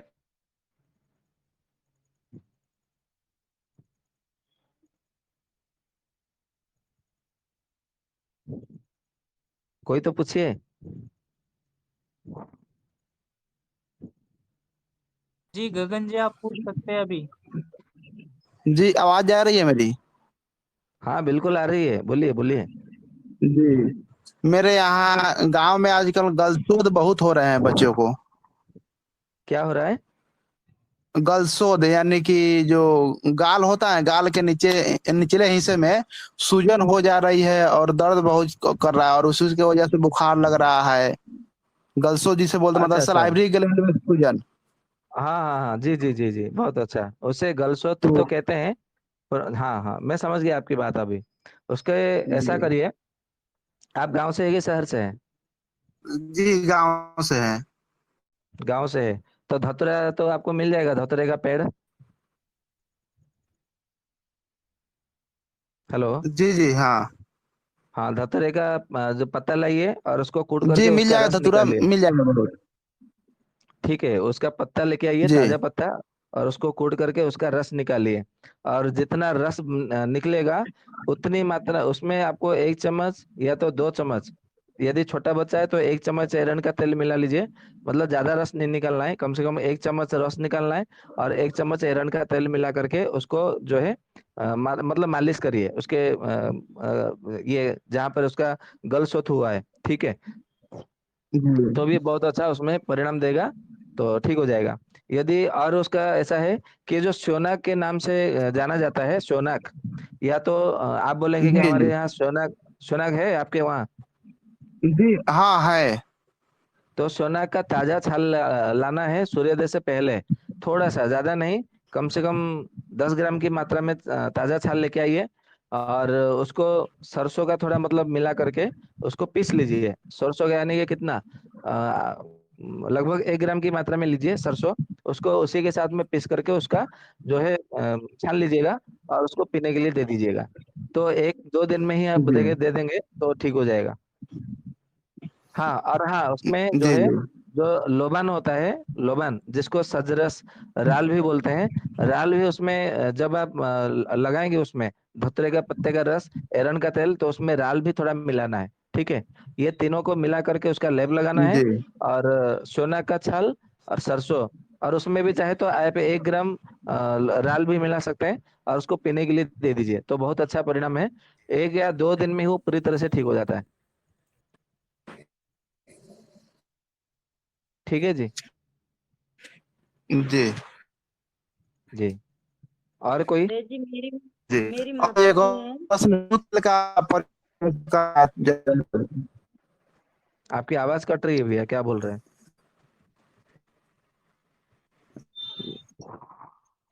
जी अन्न तेल का प्रयोग जरा बता देते नशे के आप लिए। आपका नेटवर्क सही नहीं लग रहा है मुझे, क्योंकि आप जो बोल रहे हैं मुझे सुना नहीं दे रहा। राम राम सर जी। हाँ जी, राम राम। सर जी एक तेल का पेशेंट है। प्रयोग।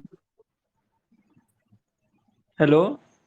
हाँ बोलिए बोलिए, सुन रहे हैं। हाँ सर जी, एक मेरे बड़े भाई है, 56 साल उम्र है उनको। हाँ। सर जी अ, अभी बीच में आईसीयू में रखा था, मतलब उनको लगातार खांसी ऐसा ये पेट की पेशी भी बार बार उड़ रही है ऊपर नीचे, और लगातार हम्म खांसी हो रही है सूखी। 10 बार निकलने के बाद एक हम्म। बार कफ निकल रहा है। और उनको ठीक कुछ है। साइकिल से या खिंचाव L5 और S1 में नस दब गई है, ऐसा हो गया है। कमर में भी सीवियर पेन है ठीक है। ऐसा, और श्वास लेने में कष्टता हो रही है। ठीक है, और? और उम्र 56 साल है, वजन 98 किलो है और ठीक है। श्वास कष्टता और सतत लगातार खांसी आ रही है और ठीक उसकी है। वजह से कमर में भी पीड़ा ज्यादा हो रही है और लगातार ऐसा इस तरीके से खांसी करते ही जा रहे हैं लगातार। जी, 10 मूल आप जानते होंगे, 10 मूल जो जी कि सर जी। बाजार में भी आपको आराम से मिल जाएगा, जड़ी बूटी स्टोर पे भी पंसारी के वहां मिल जाएगा। तो 10 मूल ला करके सब में से जो है 5-5 ग्राम से लेना है। जो 10 मूल होता है वहां से सबका अलग अलग 5-5 ग्राम लेना है, या तो 50 ग्राम लेना है, और 1 लीटर पानी में उबालना है। जब उसमें से 300 ml, 250 ml, 300 ml बचे, उसको छान लीजिएगा, और उसमें पिपली का चूर्ण आधा चम्मच मिला करके उसको पीने के लिए दीजिएगा। ठीक है। सुबह जी में खाली पेट में एक बार, फिर शाम को खाली पेट में एक बार, ऐसा दिन में 2 बार या तो 3 बार तक भी दे सकते हैं। ठीक है, आप ये जी सेवन करने के लिए दीजिए। और ये करिए कि जो घी होता है, देसी गाय का घी, उसको घी को ला करके उसमें सेंधा नमक मिला लीजिए, और उसको थोड़ा खरल कर लीजिए, कि उसमें सेंधा नमक का दाना जो है बिल्कुल थोड़ा सा भी मालूम ना पड़े।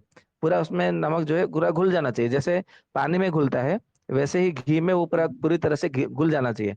तब जाके उसी सेंधा नमक मिले घी को उनके छाती पे से गर्दन में, गले में, छाती में, वो उनको मालिश करने के लिए दीजिए। और साथ में जो 10 मूल का काढ़े में पीपली है उसको डाल करके सेवन करने के लिए दीजिए। ठीक है, तो उनको बहुत अच्छा परिणाम मिलेगा, और ईश्वर की कृपा से वो ठीक हो जाएंगे। अच्छा अच्छा, धन्यवाद। राम जी, वैसे जी, राम राम। राम राम। वैसे हाँ वैसे आपका प्रश्न, आपने एक बार प्रश्न पूछा था ना अरुण भैया। हाँ, मेरे बहन का ना वो काला धब्बा हो गया है जन्मजात पहले का, तो जन्म हो एक लिया है एक उसी समय का, तो वो 18 एक साल मिनट की हो रुकिए, गई है तो। आप 1 मिनट रुक जाइए, क्योंकि हमने कल ही मतलब घोषणा कर दी थी, हर किसी को एक ही प्रश्न करना है। यदि उसके प्रश्न करने के बाद में यदि समय बच जाता है तो सबको मतलब अवसर दिया जाएगा। तो आपका अरुण कुमार जी, आपका प्रश्न एक प्रश्न हमने ले लिया है पहले से, अभी दूसरे को अवसर दीजिए। हाँ, और किसी का मतलब प्रश्न रह गया वो बताइए। जी हाँ, मेरी प्रणाम मौसा गुरुजी, जी है। आवाज जा रही है? हाँ, आवाज आ रही है, बोलिए। मैं आपका एक व्याख्यान सुना था, तो जैसे उसमें आपने बताया था किसी का जो कान का पर्दा होता है वो फटता है, जी तो उसके पीछे कारण अस्थि धातु में कोई दोष होता है, मतलब ऐसे मैंने सुना था, एग्जैक्ट याद नहीं आ रहा है। तो मेरी जी। एक मामी जी हैं, तो उनके कान का पर्दा में छेद हो गया है। वो डॉक्टर को ठीक है। दिखाई थी, तो वो बोला कि आपका ऑपरेशन होगा, 25-30 हजार रुपया लगेगा। तो मतलब हम्म। एग्जैक्ट मेरे को मतलब समझ में नहीं आ रहा है, उनको हम क्या बता सकते हैं जिससे वो सही हो जाए, और क्या उनको खाने के लिए मना करना है, क्या खाने देना है, ये थोड़ा सा जानना था। उनको समस्या क्या है? उनको समस्या ये है कि कान का जो पर्दा है उनका, वो मतलब उसमें होल है, छेद है। उन्होंने उसका एक्सरे वगैरह अच्छा कराया अच्छा। था, तो उसमें आया था, तो डॉक्टर ऑपरेशन के लिए बोल रहा था। अच्छा अच्छा, छेद है, केवल इतना ही है जी। ना? हाँ हाँ हाँ। ठीक है। आ, जी, आप इसमें ऐसा करिए, भंग सेन संहिता से मैं आपको एक योग बताता हूँ। मैंने लगभग 10 दिन पहले ही मैंने भंग सेन संहिता में ये एक योग पढ़ा है। बहुत अच्छा उसमें परिणाम मिलेगा, क्योंकि भंग सेन संहिता का जितने सारे योग है वो सारे के सारे सिद्ध योग है, और परीक्षित है, केवल आपको प्रयोग करना है। योग इस प्रकार से है कि जो सफेद मूसली है वो आप लीजिए, और साथ में जो शुद्ध बाकुची चूर्ण है, बाकुची जो है उसको 3 दिन तक जो है लगातार बदल बदल करके गाय के मूत्र में रखने के बाद में वो पूरी तरह से शुद्ध हो जाता है। फिर आप उसको धूप धूप में सुखा करके उसको कूट करके चूर्ण बना लीजिए, तो शुद्ध बाकुची चूर्ण हो गया। तो शुद्ध बाकुची चूर्ण और सफेद मूसली का चूर्ण, दोनों को बराबर मात्रा में, मतलब पहले चूर्ण बनाइए, फिर दोनों को बराबर मात्रा में मिला करके रखें। और इसमें से एक एक चम्मच की मात्रा में जो है आप उसको मतलब सेवन करना है। आप चाहे तो उसको शहद के साथ में दे सकते हैं, या तो उसको जो है गर्म पानी से मिला करके दे सकते हैं, जैसे आपको लगे आप उसको उस प्रकार से आप उनको सेवन करने के लिए दीजिए। और भोजन करने के लगभग आधा घंटे के बाद में देंगे तो भी बहुत अच्छा है, या तो फिर खाली पेट में भी दे सकते हैं, मतलब खाने से पहले देंगे। फिर से एक बार इसका बता दीजिए। क्या जी? जी फिर से बता दीजिए, सफेद मूसली, बकाची चूर्ण। बाकुची चूर्ण, जिसको सोमराजी के नाम से जाना जाता है, उसको शोधन करके ला करके आपको मिला करके रखना है। दोनों का बराबर मात्रा में चूर्ण जो है मिला करके रखना है। और एक एक चम्मच की मात्रा में खाने से पहले खाएंगे तो आधा घंटा पहले, खाना खाने के बाद में, भोजन के बाद में लेंगे तो भी आधा घंटे के बाद में लेंगे। ठीक है, दिन में 2 बार लीजिएगा। ये तो हो गया खाने की चीज। और यदि इसमें कान में डालने के लिए भी उसमें कहा गया है, बंगसेन जी ने कहा है कि आपको जो है, जो सफेद का जो प्याज होता है उसको कूट करके उसका रस निकालना है। ज्यादा नहीं, कि आपको कम से कम 5 से 6 बूंद मिल जाए, बस वही है। थोड़ा सा उसको गर्म कर दीजिएगा पहले, सफेद प्याज को हल्का सा आग के ऊपर से, उसको ऊपर ऊपर से थोड़ा 1 2 बार 3 बार 4 बार ऐसा घुमा लेंगे तो सफेद प्याज है वो गर्म हो जाएगा। सबसे पहले गर्म होने के बाद में उसको जो है कूट लीजिएगा, थोड़ा सा टुकड़े को कूट लेके, और उसको जब निचोड़ेंगे तो उसका रस निकलेगा। तो आपको ज्यादा नहीं, 3 से 4 बूंदा केवल आपको कान में डालना है। और ऐसे दिन में 2 बार डालना है, ज्यादा नहीं डालना है। और इसको कम से कम 3 महीने तक सेवन करना है, खाने की औषधि। और कान में डालने की जो औषधि है, मतलब प्याज का रस है, आपको इसको 1 महीना उसको डालना है। तो आप ये प्रयोग करेंगे तो ईश्वर की कृपा से जो कान में छेद है वो निश्चित रूप से भर जाएगी। ठीक है जी। अगर कान का मांस हाँ जी। कान में अगर मांस बढ़ रहा हो और हाँ, सूजन हो तो ये काम करेगा? नहीं, ये इसमें नहीं जैसे काम कि एक करेगा। हमारे भाई साहब हैं उनके जी। मतलब कान में मांस बढ़ रहा है, डॉक्टर ने हाँ, ऑपरेशन के लिए बोला तुम्हारे कान में मांस बढ़ रहा है।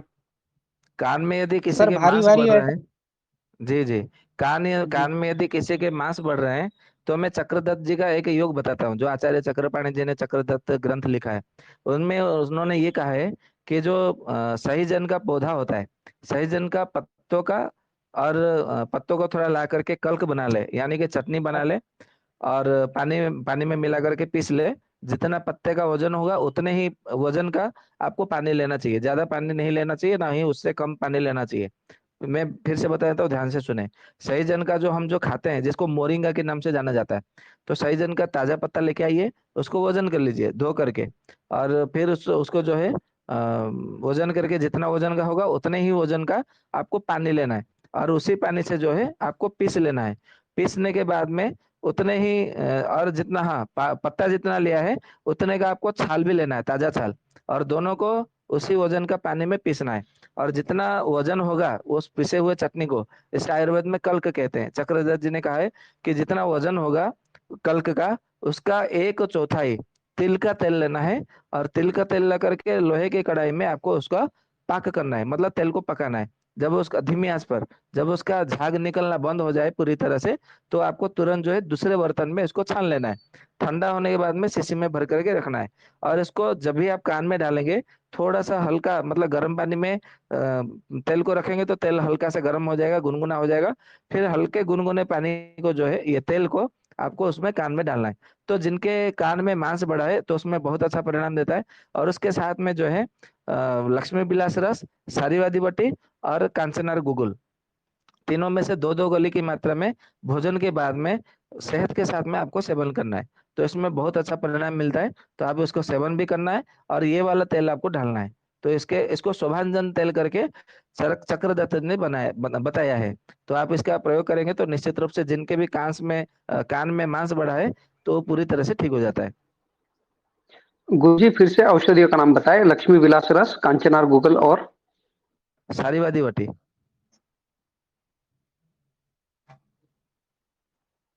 किसी किसी का नाक में बढ़ जाता मांस वैसे। हाँ, नाक में जिनका मांस बढ़ जाता है तो वहां पे ऐसा करना है कि ये जो क्या बोलते हैं उसको, अगस्ती, अगस्ती का जो पौधा होता है आप लोगों ने मतलब जानते होंगे। तो अगस्ती का फूल आपको पंसारी के वहां पे आराम से मिल जाएगा। जैसे आजकल अर्जुन का चाय, अश्वगंधा चाय, तुलसी पत्ते का चाय, और क्या बोलते हैं उसको, नींबू नींबू का चाय, ऐसे कई प्रकार के जो चाय आते हैं। ठीक है, तो आपको जो है ठीक उसी प्रकार जो है अगस्ती फूल का, सूखा हुआ अगस्ती फूल का आपको मतलब मिल जाएगा बाजार में, आपको पंसारी के वहां पे मिल जाएगा। तो आपको उसको लेकर के आइए, और इसको जैसे आप चाय बना करके पीते हैं, तो उसको आप ऐसे ही चाय बना करके पीजिए। तो उसको परंतु नियमित रूप से लेंगे तो उसको थोड़ा समय लगेगा। ये तो आपको हो गया काढ़ा बना करके पीने का। और उसके साथ में और क्या करना है, जो वरुण का पौधा होता है, हमारा वरुण का पौधा जो कि बहुत बड़ा होता है, तो उसका पत्ते लेके आइए और उसको छाया में सुखाइए। ठीक है, छाया में सुखा करके रखे और प्रतिदिन थोड़े एक एक मुट्ठी भर लीजिए, अंगारों पर डाल दीजिए। उसका धुआं जैसे ही मतलब निकलेगा, उसके धुएं को आपको नाक से लेना है और पेट में कुछ समय थोड़ा रखना है, जितना आप रोक सकते हैं। उसके बाद में पेट से आपको जो है उसके सांसों को मतलब धुएं को बाहर छोड़ना है। तो केवल आप यदि मुंह से यदि आपको छोड़ने में यदि दिक्कत हो तो नाक से लेकर के फिर नाक से भी छोड़ सकते हैं, ऐसा कुछ नहीं है। तो इसमें जो मतलब नाक के अंदर जो मांस बढ़ जाता है तो वो बहुत अच्छा परिणाम देता है, वो ठीक हो जाता है। ठीक है जी। मैं जी राम राम। राम हाँ जी, राम राम। ये पूछना चाह रहा था, जो आपने चरक संहिता के आधार पर 5 प्रकार के छाया और 7 प्रकार की प्रभाव बताई थी, जी जी जी। तो अगर उनको हम इधर जैसे ये जो 16 प्रकार के शरीर बताए आपने, या मतलब सोलह। प्राजैपत के रोचन बताए, मसाले बताए, जी।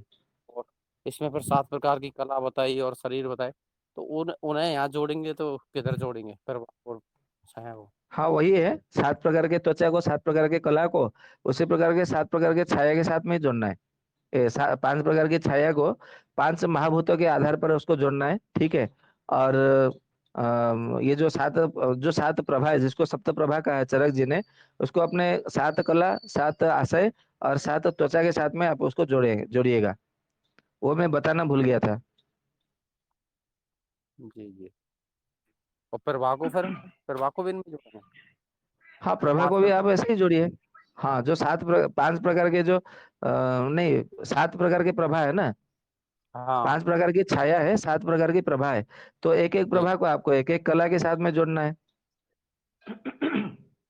हम्म। ठीक है ठीक। जी। जी। और वंदे जैसे ये मातरम जो अच्छी। 10 प्रकार के छेद बता रहे थे आप, तो इसमें क्या जी? एक जो है 10 प्रकार के छेद बता रहे थे ना, जैसे पुरुष स्त्रियों स्त्रियों में 13 प्रकार के, तो उसमें ये जी जी त्वचा जी। के जो छिद्र होते हैं, क्या इनको नहीं गिना हाँ, जाता है? नहीं नहीं, उसमें त्वचा के आधार पर मतलब नहीं है उसमें गिना जाता। क्योंकि क्यों नहीं गिना जाता उसका भी रहस्य है। क्योंकि हमारे पूरे शरीर में 3.5 करोड़ छिद्र है। ठीक है। तो उसको इसलिए नहीं गिना जाता क्योंकि वो पूरे शरीर में सबके होते ही होते हैं। उसमें भ्राजक पित्त के आधार पर ही हो जाते हैं। तो भ्राजक पित्त विकृत हुआ तो वो छिद्र, जो रोम छिद्र है, रोमकूप है, वो अपने आप में बंद हो जाते हैं। भ्राजक पित्त यदि सही है तो रोम का जो छिद्र है, वो कूप है, वो अपने आप में खुले रहते हैं। इसीलिए उसको केवल भ्राजक पित्त के आधार पर लिया गया है। यदि भ्राजक पित्त ठीक है, सही है, तो फिर कोई दिक्कत नहीं है। इसके लिए उसको किसी भी प्रकार में न रोचन में नहीं गिना गया। क्योंकि ऋषियों ने नहीं गिना तो हम कौन होते उसको गिनने वाले, उसको हिसाब में लेने वाले। वो तो सही है, क्योंकि हम तो ये सुनते हैं ना, जैसे 10 द्वारों की बात आती है जब शरीर में 10 छेद बताते हैं, तो हम्म। उसमें त्वचा को शामिल करते हैं सभी, तब बता रहा क्या तो करते हैं?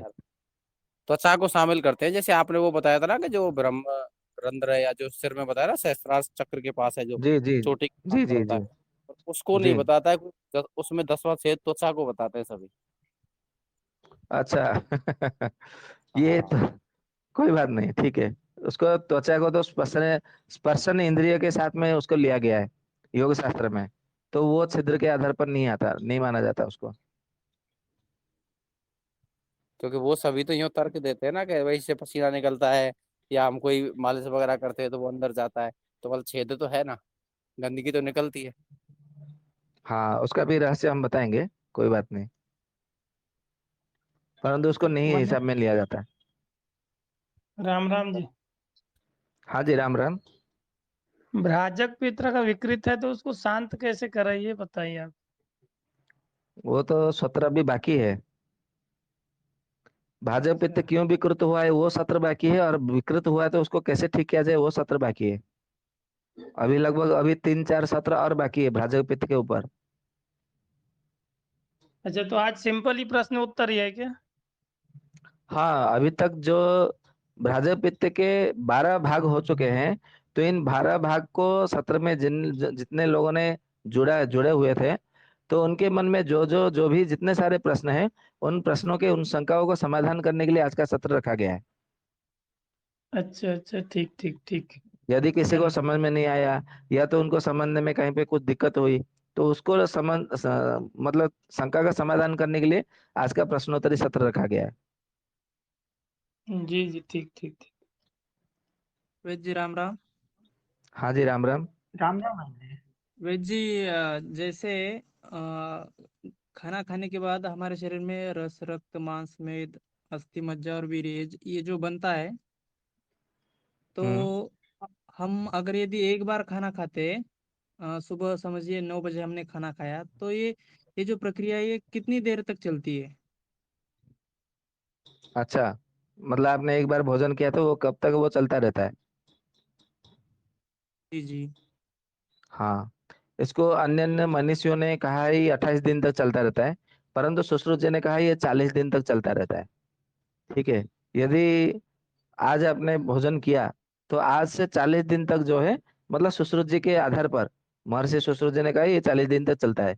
तो आज से लेकर के 40 दिन तक जो है हमारे शरीर में बार बार वो पाचन होता रहेगा, मतलब पका पका पकता रहेगा, और फिर उसमें से एक एक धातु बनता रहेगा। इस प्रकार से है। परंतु सुश्रुत जी की बात छोड़ करके यदि हम अन्य मनुष्यों की बात करें, अन्य आयुर्वेद ग्रंथों की बात करें, तो उन्होंने उन्होंने कहा है कि 28 दिन तक ये पकता रहता है, पाचन होता रहता है। तो इस प्रकार से दो प्रकार के कहा गया है। परंतु हमें जो है सुश्रुत जी की बातें जो है वहां पे श्रेष्ठ लगती है, क्योंकि सभी आचार्यों ने कहा है कि शारीर सुश्रुतम श्रेष्ठम। तो जो सुश्रुत जी ने कहा है वही सही है, तो हम सुश्रुत जी के आधार पर ही बात को मानते हैं 40 दिन तक। अच्छा, तो ठीक है वैद्य जी। जैसे, जी जी, वैद्य जैसे आजकल हम देखते हैं कोई 3 बार खाना खाता है, कोई 4 बार खाता है, या फिर कोई जैसे घोड़े जैसे चने वगैरह कुछ भी हर समय खाता रहता है। तो हम्म। हाँ, तो मतलब ये सही है कितनी, ये इसमें सही है कितना परसेंट सही है ये, जो हर समय बिल्कुल सही नहीं है, खाते रहते? बिल्कुल सही नहीं है। हाँ हाँ, वो और खा अगर वो एक बार, खाते खाते जी रहते जी, तो खाने दीजिए ना उनको, मरने की मतलब ज्यादा जल्दी है, खाने हाँ दीजिए, हाँ, दिक्कत क्या है? जी जी, नहीं इसमें और एक शंका थी, जैसे 28 दिन अगर ये बनता है, तो हम जैसे दिन हम्म। में 2 बार 4 बार जो भी खाते, जैसे मेहनती हम्म। लोग हैं वो 3 बार भी खाएंगे, कोई 4 बार भी खाएंगे, जो जिनका जी। काम कम है वो 1 बार खाएंगे, 2 बार खाएंगे, तो सभी मनुष्यों में मतलब ये एक सरीका बनता है, या फिर जैसे जो ज्यादा मेहनती होता है उसका अलग बनेगा, जो कम मेहनती उसका होता है उसका अलग बनेगा, ऐसा भी होता है कुछ? हाँ, वो जो होता है वो अग्नि के आधार पर है। जिसका जितना अग्नि गुण होता है, अग्नि का मतलब मतलब जिनका जितना अग्नि तेज होता है, उनका जो है जल्दी जल्दी पक जाता है। और जिनका अग्नि थोड़ा मंद होता है उनको देर से पकता है। तो वो अग्नि के आधार पर है। इसलिए तो कहा गया कि अग्नि रक्षित रक्षिता। बराबर, आप अपनी अग्नि की सुरक्षा, अग्नि को सुरक्षा दे तो अग्नि आपको सुरक्षा देगा। ठीक है। जी भाई, जी जी, धन्यवाद जी। जी, राम राम। राम राम, वंदे मातरम राम गुरु राम जी। वैद्य जी। हाँ जी, राम राम। मेरा एक प्रश्न था वैद्य जी। हाँ, मेरा एक सबका प्रश्न तो था। एक ही प्रश्न होता है। हाँ। एक ही प्रश्न करूंगा। आपने प्रश्न तो हमारी किया था ना मिसेज अभी। है अभी शाम शाम के टाइम। एक एक मिनट, देव नहीं, भरद्वाज जी मैंने बोल नहीं रहे हैं किया ना? था वैद्य जी। अच्छा ठीक हाँ है, जी। पूछिए। हमारी पूछिए मिसेज पूछिए। है शाम के टाइम से इनके पेट में, हाँ, पेट में नाभि के नीचे जहाँ पे किडनी वाला पोर्शन रहता है, हम्म। वहां पे लहराता हुआ दर्द हो रहा है। सुबह से हल्का हल्का हो रहा था, लेकिन अभी शाम से ज्यादा होने लग गया है। तो उसके लिए क्या करना चाहिए? ये दर्द पहली बार हुआ है इनको, इसके पहले तो कभी हुआ नहीं था। अच्छा, आज दोपहर में क्या भोजन किए?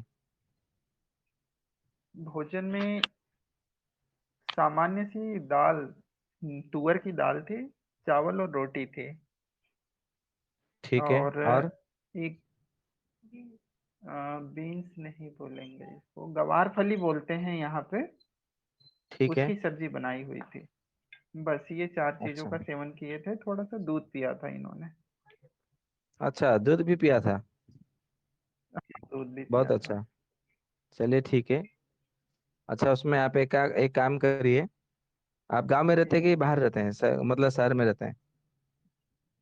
कस्बा एरिया है, गांव भी नहीं कहेंगे, शहर भी नहीं कहेंगे, अच्छा मतलब ठीक है। टाउन एरिया है ये। जी जी जी। आप एक काम करिए, सौंठ होगा, सौंठ सौंठ, हाँ। सौंठ का काढ़ा बना करके पीने के लिए दीजिए, ठीक हो जाएगा। अच्छा। और उसमें इनको एरंड मैंने का तेल होगा। आज ए, हाँ बोलिए बोलिए। इनको शाम के टाइम मैंने अजवाइन, जैसे चाय बनाते हैं, अजवाइन का पानी पिलाया था, तो ठीक है, उससे आराम नहीं हुआ।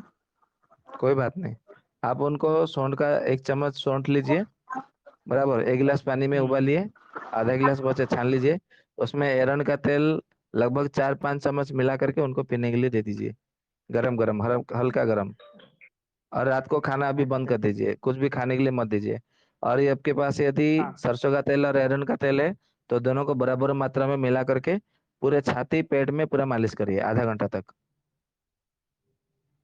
अच्छा, अरंड का तेल और सरसों का तेल, तो मैं सरसों अभी गांव सरसों का गया हुआ तेल। था हाँ। हाँ, तो कच्ची घानी का तेल लेके आया हूँ मैं, खास तौर पर इसी के लिए। कोई बात नहीं, तो बहुत ये बढ़िया। अरंड के तेल और सरसों के तेल मिला के इसकी मालिश करना है। मालिश करनी है छाती पेट में, पूरा आधा घंटा तक मालिश करनी है। जी जी। ठीक है। जी जी, राम राम, वंदे शुक्रिया भाई। मातरम गुरु जी। हाँ जी, राम राम। जी, जैसे बताए थे कि जो नहाने के टाइम में जो बेल पत्र लेना है, वो डेली लेना, रोज दिन लेना है, या एक दिन तोड़ के ले आएंगे तो उसे इस्तेमाल कर सकते हैं और दिन भी? हाँ कर सकते हैं, परंतु उसका रस आपको इतना नहीं मिलेगा ना। जी जी। ये और कार्तिक जैसे कि महीने के कार्तिक के जो पूनम है, पूनम तक आप उसका उपयोग कर सकते हैं। उम, तो मतलब कितना तारीख तक ऊपर जाएगा? ये सावन का पूरा महीना ही है? सावन, भाद्रपद, चतुर्मास का? आश्विन, कार्तिक, जी जी। चातुर्मास तक। हाँ ठीक है। उसके बाद फिर 23 नहीं नवंबर करना? तक ना, जी जी, उसके उसके बाद बाद में नहीं नहीं करना? करना है। जी, 23 नवंबर तक जी। करना है। जी जी, जैसे और एक दिन में 3 बार नहाने के लिए जैसे बता रहे थे कि स्वस्थ रहने के हाँ, लिए 3 बार नहाना है, तो किसी कारणवश अगर आदमी इधर उधर कहीं चल जाता है तो नहीं नहा पाता है, तो क्या और कोई दूसरा ऐसा उपाय है जिससे कि ऐसा करने से स्वस्थ रहे? 3 बार जो स्नान करने के लिए कहा गया है वो इस आधार पर कहा गया है कि आपको 3 बार स्नान करना है तो 3 बार संध्या वंदन करनी है। जो 3 बार संध्या वंदन नहीं करते हैं, यदि वो बार बार स्नान करेंगे तो उनको सर्दी खांसी बुखार होने की संभावना है, इसलिए वो स्नान ना करें। दिन में 2 बार स्नान करेंगे तो भी बहुत है। परंतु जो संध्या वंदन करते हैं, प्राणायाम करते हैं, ध्यान करते हैं, ये उनके लिए ये नियम बाध्यतामूलक है, उनको करना ही है, करना ही चाहिए। क्योंकि जो संध्या जी वंदन नहीं करते हैं, प्राणायाम नहीं करते, ध्यान नहीं करते, ईश्वर के ध्यान नहीं करते, आराधना नहीं करते, वो मनुष्य नहीं है, ऐसा कहा गया है आयुर्वेद में। जी जी, जैसे प्राणायाम करते हैं तो किसी चीज बिछा के करना है? हाँ, कुशासन बिछाइए, कंबल बिछाइए, तो बढ़िया रहता है, सबसे बढ़िया। परंतु आजकल जो प्लास्टिक प्लास्टिक का मैट नेट क्या बोलते हैं उसको, वो मिलता है, जी तो उसके ऊपर कभी मत करिए। वो फिर आपका शरीर में नकारात्मक ऊर्जा को बढ़ाएगा, तो उससे कोई फायदा नहीं है। जी। तो सबसे पहले प्राणायाम से स्टार्ट करना चाहिए, या कोई मंत्र जैसे गायत्री मंत्र हो गया? जब हम सिरोही में गए थे, सिरोही राजस्थान, दिल्ली गए थे, तो स्वस्थ जी समृद्ध परिवार में उसका कई सारा वीडियो भी बना है, आप उसमें देख लीजिए, विस्तार से बताया गया है। जी जी। ठीक है जी। जी। जी, और किसी का कोई प्रश्न है?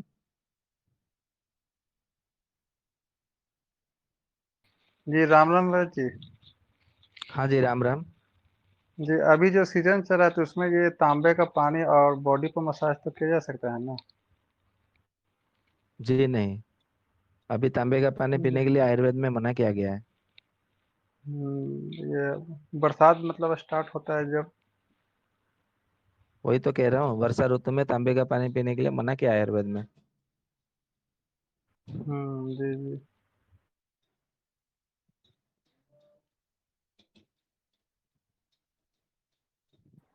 और जी किसी राम का राम, कोई वंदे प्रश्न है? मातरम। हाँ, राम राम। हमारे एक पेशेंट है, जिनका, हाँ, जिनको ब्रेस्ट कैंसर हो गया था, उनका ऑपरेशन हो चुका है, उनके शरीर का सूजन नहीं उतर रहा है, काफी सूजन उनके शरीर में आ गया है। तो उनको मैंने गोखरू, हरड़ और पुनर्नवा का पाउडर दिया है। अभी उसमें और ठीक क्या है, हम कर सकते हैं, बताइए। पूरी डिटेल बताइए, उनका आयु कितना है वो सब बताइए। जी जी जी, उनका आयु है 60, उनका आयु है 65। उनका लेफ्ट ब्रेस्ट का ऑपरेशन हो चुका है और हाथ में काफी सूजन है, यानी जितना नॉर्मल हाथ होता है उससे 2.5 गुना ज्यादा हो चुका है वो। अच्छा, आप क्या जी, काम करते हैं? आप और चिकित्सक उनका है, कीमो वैद्य हैं आप? रेडिएशन। जी जी जी। अच्छा। हम्म, ठीक है, आप ऐसा करिए उनको हम्म कि गोमूत्र ले आइए, गोमूत्र अर्क। ठीक है, हम्म और गोमूत्र अर्क कम से कम है ना, उनको 30 ml लाइए गोमूत्र, 30 ml 40 ml। हम्म और उसमें हम्म अ, लोह भस्म सहस्रपुटी वाला लेके आइए। सहस्रपुटी लोह हम्म भस्म थोड़ा महंगा आता है, परंतु लेके आइए। सहस्रपुटी हम्म लोह भस्म थोड़ा शहद से मिला करके चटा दीजिएगा। ऊपर से जो गोमूत्र जो हम्म है 40 ml 30 ml हम्म 50 ml जितना वो पी सके उसको पिला दीजिएगा। ठीक है, ये ओके। हो गया। जी। सुबह में एक ही बार पिलाना है, सुबह में।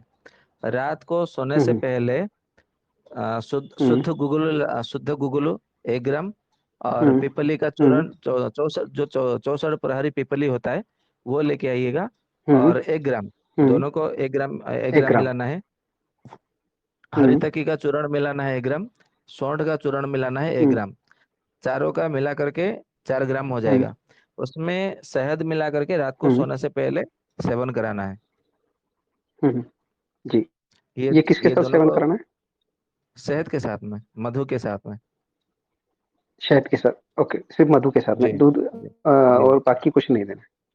जी, जी, और कुछ नहीं। धन्यवाद यदि गुरु आपको जी। पूरा पूरा 3 वर्ष पुराना गुड़ मिल जाए तो शहद से ना दे करके आप पुराना गुड़ दीजिएगा। हम्म, तो उसमें रामबाण की तरह काम करेगा, सोने पे जी सुहागा की है। तरह काम करेगा। जी, तो बहुत अच्छा। जी जी जी गुरु जी। जी जी, धन्यवाद। जी, राम राम।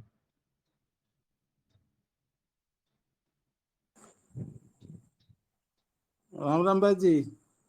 हाँ जी, राम राम, बोलिए।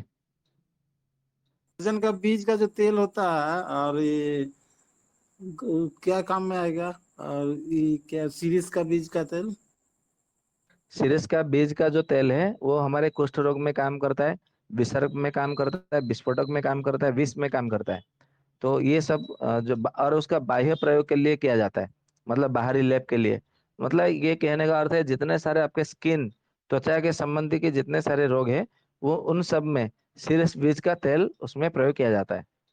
और यदि खाने के लिए यदि किसी को देना हो सिरस का बीज का तेल, तो जिन्होंने शरीर में कुछ विष का प्रयोग हुआ है, किसी ने कुछ विष दे दिया खाने के लिए, या तो मतलब किसी को जो है सांप डस लिया, या तो किसी भी प्रकार का विष है उसके शरीर में, तो उसके लिए आप उनका एक एक बूंद देना है, ज्यादा नहीं देना है। रात को सोने से पहले एक बूंद गर्म पानी में या तो गर्म दूध में उसको दीजिएगा। अभी वर्षा ऋतु में दूध पीना मना है, फिर भी यदि किसी के शरीर में विष का प्रभाव है तो उनको ये दूध दे सकते हैं। दूध में शीर्ष का बीज का जो तेल है एक बूंद मिला करके उसको पीने के लिए दे सकते हैं, तो उसमें बहुत अच्छा परिणाम देता है। जी जी, सहजन का जी, सहजन का बीज का तेल। सहजन का बीज का तेल, सहजन के बीज का तेल के विषय में हमें कोई धारणा नहीं है। ये कौन से ग्रंथ में लिखा हुआ है? नहीं, मेरा इच्छा हुआ जानने का, इसलिए पूछा। तो आपने कहीं ना कहीं पढ़ा होगा इसलिए तो पूछ रहे हैं ना। हमने तो अभी तक मतलब किसी ग्रंथ में ना पढ़ा है, किसी वैद्य से सुना है। हमने ना कभी पढ़ा है ना कभी सुना है। आपने यदि पूछा है तो कहीं ना कहीं सुना होगा या तो पढ़ा होगा, इसलिए तो पूछ रहे हैं ना प्रश्न।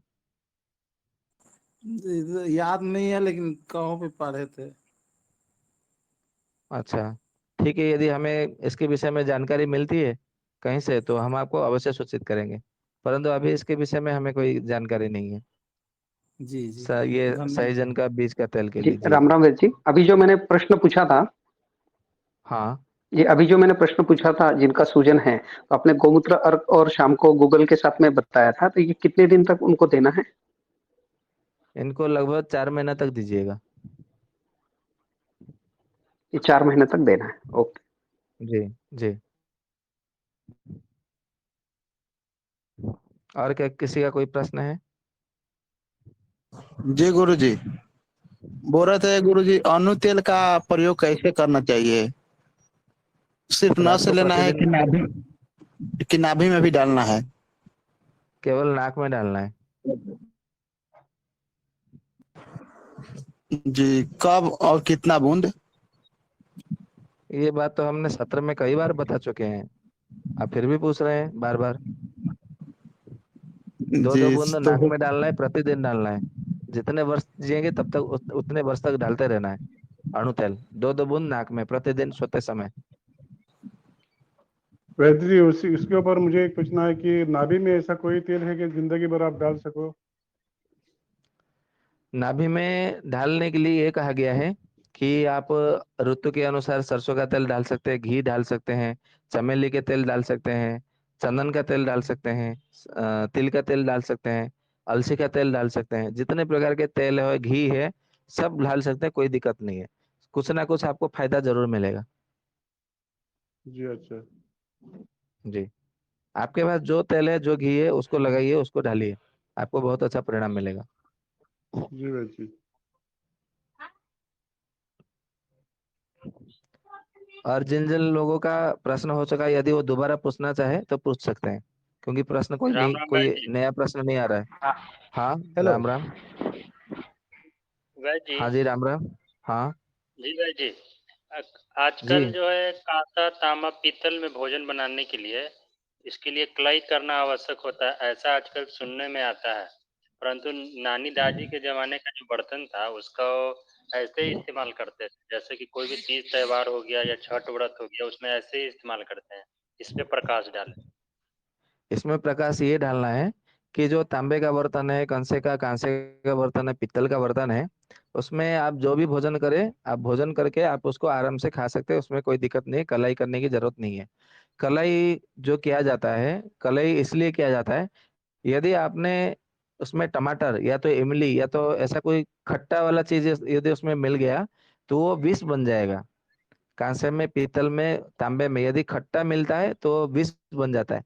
तो पहले के समय में खट्टा जो है वो मिट्टी के हांडी में बनाते थे अलग से, और उसका जो है कांसे के बर्तन, पीतल के बर्तन में भी यदि बनाते थे भी है, या तो भोजन भी परोसा जाता था कांसे की थाली में, पीतल की थाली में। तांबे की थाली में तो कोई भोजन नहीं करता था, कांसे की थाली में, पीतल की थाली में भोजन करते थे। तो उसको जो खट्टाई जो है वो अलग से मिट्टी के बर्तन में से उसको लेकर के मुंह में भर करके भोजन करते थे। तो इससे जो है उसका जो बनने वाला जो विष है उससे मुक्ति मिल जाती थी। केवल यही उसका रहस्य है और कुछ नहीं है। आजकल क्या करते हैं, अभी इतना कौन रिस्क ले, चलो कलई कर देते हैं, कोई दिक्कत नहीं है। तो कलई करने से जो है उसका जो कांसा और पित्तल का जो एक प्रकार से जो रासायनिक प्रतिक्रिया बनने वाली थी, वो कलई हो जाने के बाद में वो नहीं मिलती है, नहीं बनती है उसमें। तो जो है वो खट्टाई यदि आप सेवन भी करते हैं, भोजन भी करते हैं, तो उससे कोई दिक्कत नहीं होता, वो विष नहीं बनता है। केवल यही रहस्य है। जी वैद्य जी, राम तो राम। इसमें खाने और पकाने दोनों के लिए यूज कर सकते हैं ना? जी जी जी, दोनों के लिए। जी, और वैसे एक दूसरा प्रश्न है कि आजकल सर्व लॉ का प्रचार खूब हो रहा है, जैसे कि पंजाब वगैरह में, पंजाब क्षेत्र में, और इसके फायदे ही क्या हो रहा फायदे है? बताए जा रहे हैं। और क्या सर्व क्या लॉ क्या हो रहा जो है? एक बर्तन है, लोहे, सर्व लॉ एक जो अच्छा अच्छा बर्तन अच्छा। है, उसका हाँ हाँ हाँ उसका हाँ। खूब प्रचार हो रहा है पंजाब में, और बताया जा रहा है जी कि इसका फायदे ही फायदे हैं, कोई नुकसान नहीं है। और इसका जी जी जी। शुरुआत श्री गुरु गोविंद सिंह जी ने किया था। तो इसका वास्तविकता जी, क्या है? इसकी वास्तविकता ये है, आपको एक बात बता रहा हूँ, वो आपको कॉमेडी भी लगेगा, व्यंग भी लगेगा, और इसका उत्तर भी उसमें आपको मिल जाएगा। एक व्यक्ति जो है, एक जी किसी किसी कॉलेज के सामने, जो कॉलेज तो नहीं, जो स्टेडियम होता है ना, सब लोग सुबह सुबह में जाते हैं वहां पे मॉर्निंग वॉक करने के लिए। जो स्टेडियम होता है, उद्यान होता है, उद्यान में जाते हैं। तो उद्यान के बाहर जो है एक व्यक्ति ने एक सूप जैसा खुद उसमें डाल करके विभिन्न प्रकार के साग सब्जियों का रस निकाल करके वो गिलास जो है 10-10 रुपए में बेच रहा था। तो और सबको चिल्लाता था इसके ये सब जो है विभिन्न प्रकार के उसमें ओथमीट डाला है, धनिया का पत्ती डाला है, ये डाला है, वो डाला है, अदरक डाला है, ये तो इसको पीने से केवल फायदा ही फायदा है, आप सब पियो, इसको आप लो, सब फायदा ही फायदा है। तो सब लोग जो है वो आकर के पीने लगे, ऐसे कई दिन कुछ महीने बीत गया। एक दिन एक व्यक्ति से रहा नहीं गया, भैया आप तो प्रतिदिन बोलते रहते हो, शुरू से सुबह में आ जाते हो 6 बजे और 11 बजे तक चिल्लाते रहते हो कि इसके कई सारे फायदे, पीते रहो कई सारे फायदे। भैया मैं तो 6 महीने से पी रहा हूँ, क्या फायदा है, मुझे कुछ अनुभव ही नहीं हुआ। अरे भैया इसका तो फायदा ही फायदा है, आप पीते हो, पियो पियो। तो एक दिन बोला नहीं, आज आपको बताना पड़ेगा कि इसको क्या फायदा है, हम ये इतने दिनों से पी रहे हैं, फायदा क्या है। तो ये व्यक्ति बोलता है देखो भैया, आप तो मुंबई में रहते हो, मैं भी मुंबई में रहता हूँ। तो बोलते वक्त बोलते हाँ, व्यक्ति बोलता है हाँ बिल्कुल सही बात है, आप मुंबई में, हम भी मुंबई में। तो आपको तो पता है कि मुंबई में कितना भाड़ा होता है छोटे छोटे मकान का, एक कमरे का। तो बोलते हैं हाँ बिल्कुल पता है कि बहुत महंगा है। तो यहाँ पे ऐसा है कि मैंने 1 साल जब से मतलब मैंने यहाँ पे ये दुकान लगाया, ये सब विभिन्न प्रकार के पत्तों का रस आप लोगों को पिला रहा हूँ, फायदे हैं मतलब बोल करके। तो सबसे पहला फायदा तो ये मेरा हो गया कि मेरा जो है यहाँ पे लगभग 60 फीट का नहीं, उसने क्या बोला था, उसने 60 × 15 का फुट का जो स्क्वायर फुट है, मतलब 900 स्क्वायर फुट का मैंने एक मकान ले लिया है। अभी बताओ 1 साल में इतने सारे फायदे हो रहे हैं, अभी और क्या फायदा चाहिए, इसलिए आप पीते रहो पीते रहो। तो यही है फायदा उसका, बाकी आप समझ जाओ। जी भाई जी। और भाई जी आपने एक प्रश्न बताया था कि जिस नदी में वेग ना हो उसका इस्तेमाल नहीं करना चाहिए। तो तालाब, कुआं आदि में भी तो वेग नहीं होता है, लेकिन इसका तो सही उपयोग करना सही होता है। और जितने सारे हमने अभी तक नदियाँ देखा है, जैसे गंगा नदी, फगुनी नदी, गंडक नदी, कोसी नदी, सब में वेग होता है। तो बिना हाँ, वेग वाला तालाब तो और कोई कुआं नदी में, भी नहीं देखा है। तालाब और कुआं में बैग नहीं होता है, यही ना। जी तालाब और कुआं में यदि बैग होता है तो वो तालाब कुआं नहीं कहला जाता, उसे नदी ही कहते हैं। ठीक जी है। वेग उसमें होता है, पानी का धर्म गुण धर्म क्या है, ऊपर से नीचे की ओर बहना। तो तालाब और कुएं में वो ऊपर से नीचे उसको बहने के लिए जगह कहाँ है, स्थान कहाँ है, तो जो बह सके। ये तो हो गया पहली बात। दूसरी बात ये है कि तालाब और कुआं जो है उसे गर्त कहा जाता है। वेग जिसमें धारा होती है, मतलब जो लंबी खींचे वाले जाने वाली जो होती है, उसमें ही मतलब वेग होती है। गर्त में कभी वेग होगा ही नहीं, तो उसे गर्त कहा गया है। ठीक है। जी। तो भाई जी इसके लिए आप उसका उपयोग करिए। सभी नदियों में तो वेग होता ही है। जितना भी अभी तक नदी देखे सब में तो वेग होता है, बिना वेग का तो कोई नदी नहीं होता है। आप बरसात के मौसम में देखेंगे तो सभी नदी में वेग मिलेगा। ग्रीष्म ऋतु में देखेंगे या तो फिर बसंत ऋतु में देखेंगे तो कुछ नदी में वेग ही नहीं होता है। जैसे हम यहाँ जी गए थे, कहाँ पे, पुंदाग में गए पुरुलिया। थे, पुंदाग। हाँ, पुरुलिया पुरुलिया। तो जी बाकी जो जो लोग गए हैं आप वहां से उन लोग को पूछ लीजिएगा कितना वेग है, वो बता देंगे। जी। और भाई जी ये हल्दी वाले दूध के साथ ये फलगृत का प्रयोग किया जा सकता है ना, इसमें तो कोई दिक्कत नहीं है। बिल्कुल नहीं। नहीं करना है भाई जी कि करना है। उसमें नहीं, नहीं करना है। वहां पे फिर ऐसा होगा कि वायु बढ़ जाएगा। जी नहीं, इस समय वर्षा ऋतु है तो बकरी के दूध के साथ बकरी वाला दूध में उसमें हल्दी डालकर और फलगृत का सेवन देने में दिक्कत हो जाएगा। बिल्कुल दिक्कत हो जाएगा, वायु बढ़ जाएगी। यदि फलगृत तो फिर डाल क्या रहे हो तो करना उसमें चाहिए भाई हल्दी जी? मत डालिए। दोनों में से अच्छा। कोई एक का चयन करिए। हल्दी डाल रहे हो तो फलगुत नहीं, फलगुत डाल रहे हो तो हल्दी नहीं। जी भाई जी। ठीक है भाई जी, ठीक धन्यवाद। है। जी राम राम। वैद्य जी नमस्ते। जी नमस्ते। आ, अभी मनीष जी जो प्रश्न कर रहे थे, शायद उनका प्रश्न करने का एक आशय और था, जो बेग के बारे में पूछ रहे थे। उसका कहने का मुझे लग रहा है ऐसा आशय है कि नदी है उसमें वेग होता है तो उसका पानी शुद्ध है। आपने पहले भी बताया कि जिस पानी नदियों के पानी में वेग है तो पानी हमारे लिए स्वास्थ्य बढ़ जाएगा। तो कहीं मनीष जी ये तो नहीं पूछ रहे कि कुएं का पानी में वेग नहीं है तो पानी अच्छा नहीं होगा तो नहीं पी सकते। तो इस पे थोड़ा सा टिप्पणी डालें।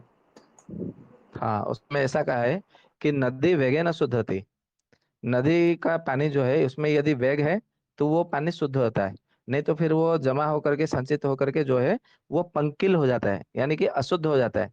तो अशुद्ध होने से उसका अर्थ ये है कि यदि आप उसको सेवन करते या तो स्नान करते, यदि कुछ भी करते, यानी कि उसमें कपड़े भी धोते हैं, तो जो है वो कपड़ा भी मतलब खराब तो नहीं होगा, परंतु वो कपड़े को पहनने से आपके मन के ऊपर उसका बुरा प्रभाव पड़ेगा, शरीर के ऊपर भी उसका बुरा प्रभाव पड़ेगा। आज नहीं तो कल प्रतिदिन यदि उसी मतलब संचित पानी में, मतलब नदी की बात कर रहे हैं, तालाब की और कुएं की बात नहीं। तालाब में आप कितना भी वो पानी वो स्थिर ही रहता है, वो कोई मतलब ऐसा नहीं होता है। परंतु नदी नदी में क्या है, नदी में एक प्रकार से कीचड़ जम जाता है, यदि उसका पानी यदि बहता नहीं बहेगा तो कीचड़ जम जाएगा। परंतु तालाब में जो कीचड़ होता है तो उसमें कमल खिलने लगता है। परंतु नदी का पानी कितना भी कीचड़ जम जाए तो उसमें कमल नहीं खिल सकता। हाँ, एक प्रकार से वो कुमुदिनी जैसा अलग से वो फल खिलता है, परंतु कमल नहीं खिलता है। इसलिए कमल नहीं खिलता क्योंकि वो पानी स्थिरता नहीं है। तो जिसमें स्थिरता है और कीचड़ होती है, उसके पंखिल होने के बाद में उसमें से कमल खिलता है। तो कमल में लक्ष्मी का वास होता है, अर्थात श्री, आरोग्य, धन, वो सब उनमें पुष्टता वो सब आती है। तो जहां जहां नदी के पानी में यदि आपका स्थिरता है, वह प्रवाहित नहीं है, तो उसे ना पीना चाहिए, ना नहाना चाहिए, ना उससे कपड़े ही धोना चाहिए। राम राम जी। जी क्योंकि वो प्रश्न अशुद्ध होता है और ठीक हमारा है। जी इससे प्रश्न बन रहा है कि नदी में वेग है तो नदी के वेग को, नदी के पानी को शुद्ध करता है, तो कुएं में वेग नहीं है तो फिर कुएं का पानी शुद्ध कैसे हो रहा है, ये प्रश्न है। कुएं का पानी शुद्ध इसलिए है क्योंकि वो धरती के गोद में है।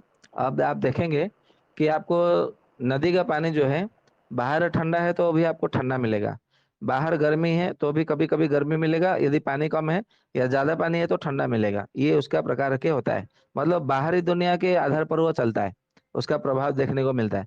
परंतु कुएं का पानी देखेंगे कि ठंडी के मौसम में बाहर आपको ठंड लग रही है, परंतु कुएं का पानी आपको गर्मी लगेगा। यदि बाहर आपको गर्मी लग रही है तो कुएं का पानी आपको ठंडा शीतलता मिलेगी। वो इसलिए क्योंकि हमारे शरीर के भीतर ठंडी होती है परंतु बाहर गर्मी होती है। तो हमारे शरीर के अंदर जो अंतः शरीर है, अंतःकरण है, उसके आधार पर कुएं का पानी वो बना हुआ रहता है, वो प्रकृति के आधार पर होता है। इसीलिए कुएं का पानी सदा शुद्ध रहता है। केवल शर्त इतना है कि उसमें आपको सूर्य का प्रकाश होना चाहिए, गिरना चाहिए, चंद्रमा की किरण गिरना चाहिए, और वायु की आवागमन होना चाहिए। क्योंकि आजकल कुआं तो बस सब बनाते हैं घर में, शहरों में, परंतु उसको फिर लोहे के क्या बोलते हैं उसको, लोहे का एक प्रकार से उसमें ढक्कन लगा देते हैं, बंद हो जाता, बंद कर देते हैं, और अपने घर के अंदर उसको डालते हैं, और वहां से एक मोटर लगा करके टंकी में पानी उठाते हैं। तो वो बहुत गलत बात है, गलत कर रहे हैं। तो उससे ना आपको मतलब वो उसका जो पानी का जो शुद्धता का जो शक्ति है वो आपको मिलेगा, ना ऊर्जा, उसकी ऊर्जा मिलेगी, ना ही उसकी जो है आपको जो गुण है वो आपको प्राप्त होगा। इसलिए ऐसा नहीं करना चाहिए। ठीक है जी, ठीक है जी। राम राम जी।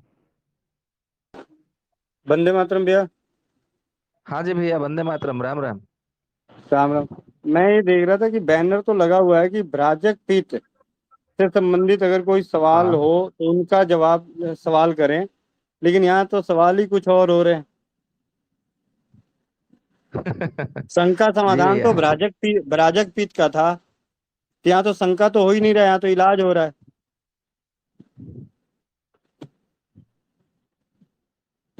मेरे ख्याल से इस आज का समय, नहीं तो आज तो एक भ्राजक पित्त का एक भाग और खत्म हो जाता। जी भैया। या आपने तो यही कहा था ना कि भ्राजक पित्त से संबंधित कोई भी शंका समाधान होगा, उनके प्रश्नों का जवाब दिया जाएगा। दीपक भाई ने कई सारे प्रश्न लिख रखे थे, उस प्रश्न का, उनके प्रश्नों का मतलब वो सारे समय को बचाने के लिए आज इस सेशन का आयोजन किया गया, और यहाँ पे इसका सारा का सारा उल्टा हो गया।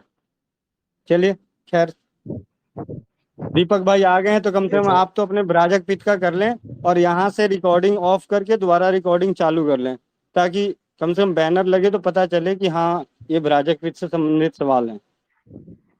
जी भैया, मैं करने वाला था, लगभग 100% तैयार हो गया, तो मैं इसमें दूसरा सत्र कर लूंगा और क्योंकि समय अब नहीं दोबारा है। अगर किसी ने कोई इलाज तो पूछा तो मैं उसको परमानेंट बैन कर दूंगा। इतने कठोर ना बने भैया। अरे नहीं भैया, थोड़ा खुद तो समझदारी होनी चाहिए ना। कोई बात नहीं, लोग तो वो तो आएंगे, ऐसा कोई बात नहीं, ऐसा हो जाता है कभी कभी। ठीक। जी बैच जी, इसका एक दूसरा सत्र करेंगे भ्राजक पित्त का, तो उसमें केवल भ्राजक पित्त से ही संबंधित प्रश्न करेंगे। आज तो समय काफी ज्यादा हो गया, क्योंकि जी जी। समय तो है उसका। कल एक बैच ठीक जी है। भ्राजक पित्त का ही सत्र करते हैं, प्रश्न उत्तरी का सारा। कल ऐसा करते हैं, कल शाम को मैं दीपक भाई 7:15 बजे जुड़ता हूँ। जी 7:15 से रात को लगभग 10 बजे तक या तो 9:30 बजे तक जितना होगा, वो केवल भ्राजक पित्त के आधार पर हम प्रश्नोत्तरी रखेंगे। जी ठीक है। जी दीपक जी भाई, हम इसमें एक चीज कह रहे हैं, जैसे अभी जो भ्राजक पित्र का सत्र है ना, वो हो जाने दीजिए पूरा कंप्लीट, और उसके बाद प्रश्नोत्तरी का रख लेते हैं। हाँ वो तो है वैद जी, जैसा कहें आप, क्योंकि ऐसे अभी तक में काफी ज्यादा प्रश्न हो गए, तो हो सकता है ना कि आगे थोड़ा सा वो प्रश्न करने का थोड़ा सा विस्मरण भी हो जाता है चीजें पूछने में, क्योंकि आप विषय अब अभी याद रहेगी लिख ना। के रख। अच्छा, ठीक है, ठीक है। मैं हाँ हम इसका जी वैद हम इसका मतलब बताते हैं, इसके विषय में बताते हैं। अभी भ्राजक पित्त में भ्राजक पित्त को लेकर के जितना सारा जो आयुर्वेद का तथ्य था, वो सारे तथ्य हमने उपस्थापन कर दिया है। और अभी जो सत्र होने वाला है वो भ्राजक पित्त क्यों विकृत होता है, और उसका विकृत होता है तो उसका क्या लक्षण है, उसके पूर्व रूप क्या है, रूप क्या है, उपसर्ग क्या है, उसके विषय पर चर्चा होनी है। और उसको फिर विकृत होता है तो फिर उसको उपचार करने के विषय में फिर उसका अलग से सत्र बनेगा। हमें तो लगता है कि इसका उपचार के विषय में सत्र करेंगे तो 2-3 सत्र तो हो ही जाएगा। तो इस प्रकार से जो है अभी 4 सत्र होना बाकी है, 3 या 4 सत्र हो सकता है भ्राजक पित्त को लेकर। परंतु हमारी इच्छा ये है, अभिलाषा ये है कि लगभग 12 सत्र जो हो गए भ्राजक पित्त को लेकर के, हमें लगता है कि इसमें से मतलब हमारी ये अपनी निजी भावना है कि हमने शायद बताने में या तो समझाने में कहीं ना कहीं थोड़ा गलत किया होगा, या तो गलती कर दी होगी, या तो भाषा में त्रुटि रहा होगा, जिससे कि आप लोग को समझने में थोड़ा दिक्कत हो सकती है। तो आपको अपने शंका का समाधान करने के लिए उसको अलग से प्रश्नोत्तरी हमने रखा था। ठीक है 500 जी। और बढ़ जाएगी। अरे भाई, पल्स बढ़ जानी है उसकी।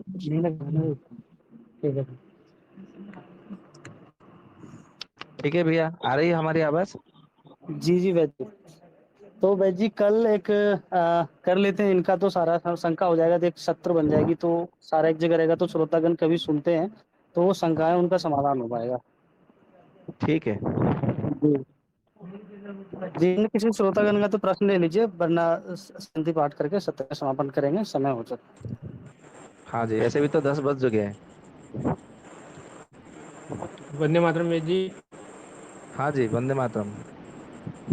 जैसे अभी बरसात का मौसम चल रहा है, जिसमें वात पकड़ता है, तो वात को शांत करने के लिए कौन कौन सी औषधियाँ, क्या रूटीन डेली में रहना चाहिए? पंचकोल चूर्ण सेवन करिए, बाकी सब ठीक हो जाएगा।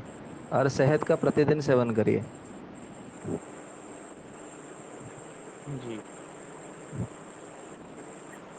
भ्राजक ठीक है। जी पित्त के अंतर्गत एक तो सवाल था मेरा मेरा। एक क्वेश्चन है, और मैं काफी देर से इंतजार करके बैठी हुई हूँ कि मेरा प्रश्न की बारी है। हाँ पूछिए, कोई बात नहीं। जी, मेरे पिताजी को 3 महीने पहले टीबी हुआ था, 3-4 महीने ठीक है। पहले। तो अब तो ठीक है। टीबी नहीं है, पर जांच कराई गई तो अब टीबी के उसके लक्षण नहीं दिखाई दे रहे उसमें, कफ में। वो जांच में ऐसा कुछ भी नहीं आया, परंतु अब उनकी शारीरिक क्षमता है वो काम करने की, वो घट गई है। ठीक है। उम्र 73 साल है, तो उनको क्या खाने में दिया जाए ऐसा, वो जी। दिन में उनकी पूछते हैं आयु क्या कितनी? खाना चाहिए। 73 साल 65 साल है। से 73, मतलब 75, 70 और 5 यही ना? 2 कम। हाँ ठीक है। तो वो पहले क्या काम करते थे? खेती का। अच्छा, खेती काम करते थे। जी। अच्छा, अभी अभी औषधि क्या क्या ले रहे हैं वो? अभी औषधि में वो ले रहे हैं,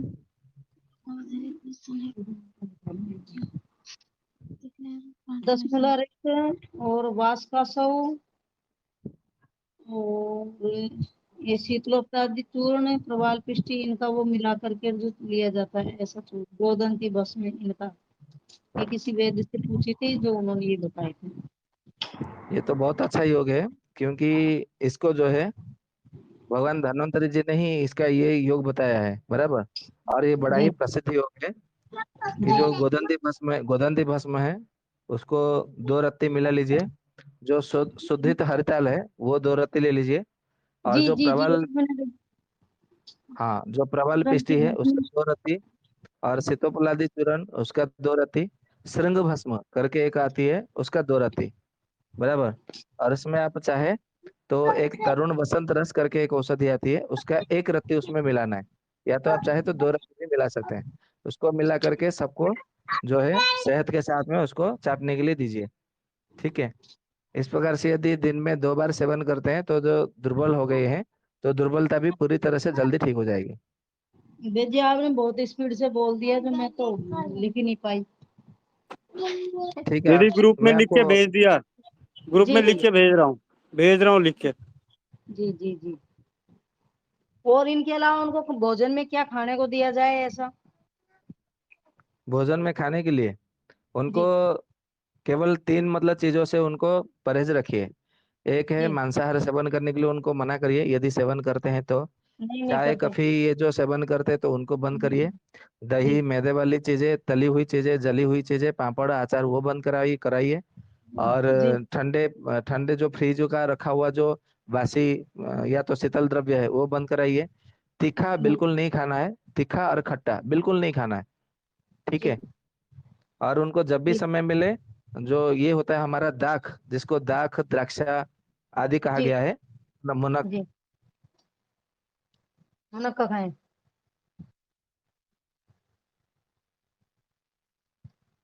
से वैद्य जी लगभग नजर 2 ग्राम मार लीजिएगा,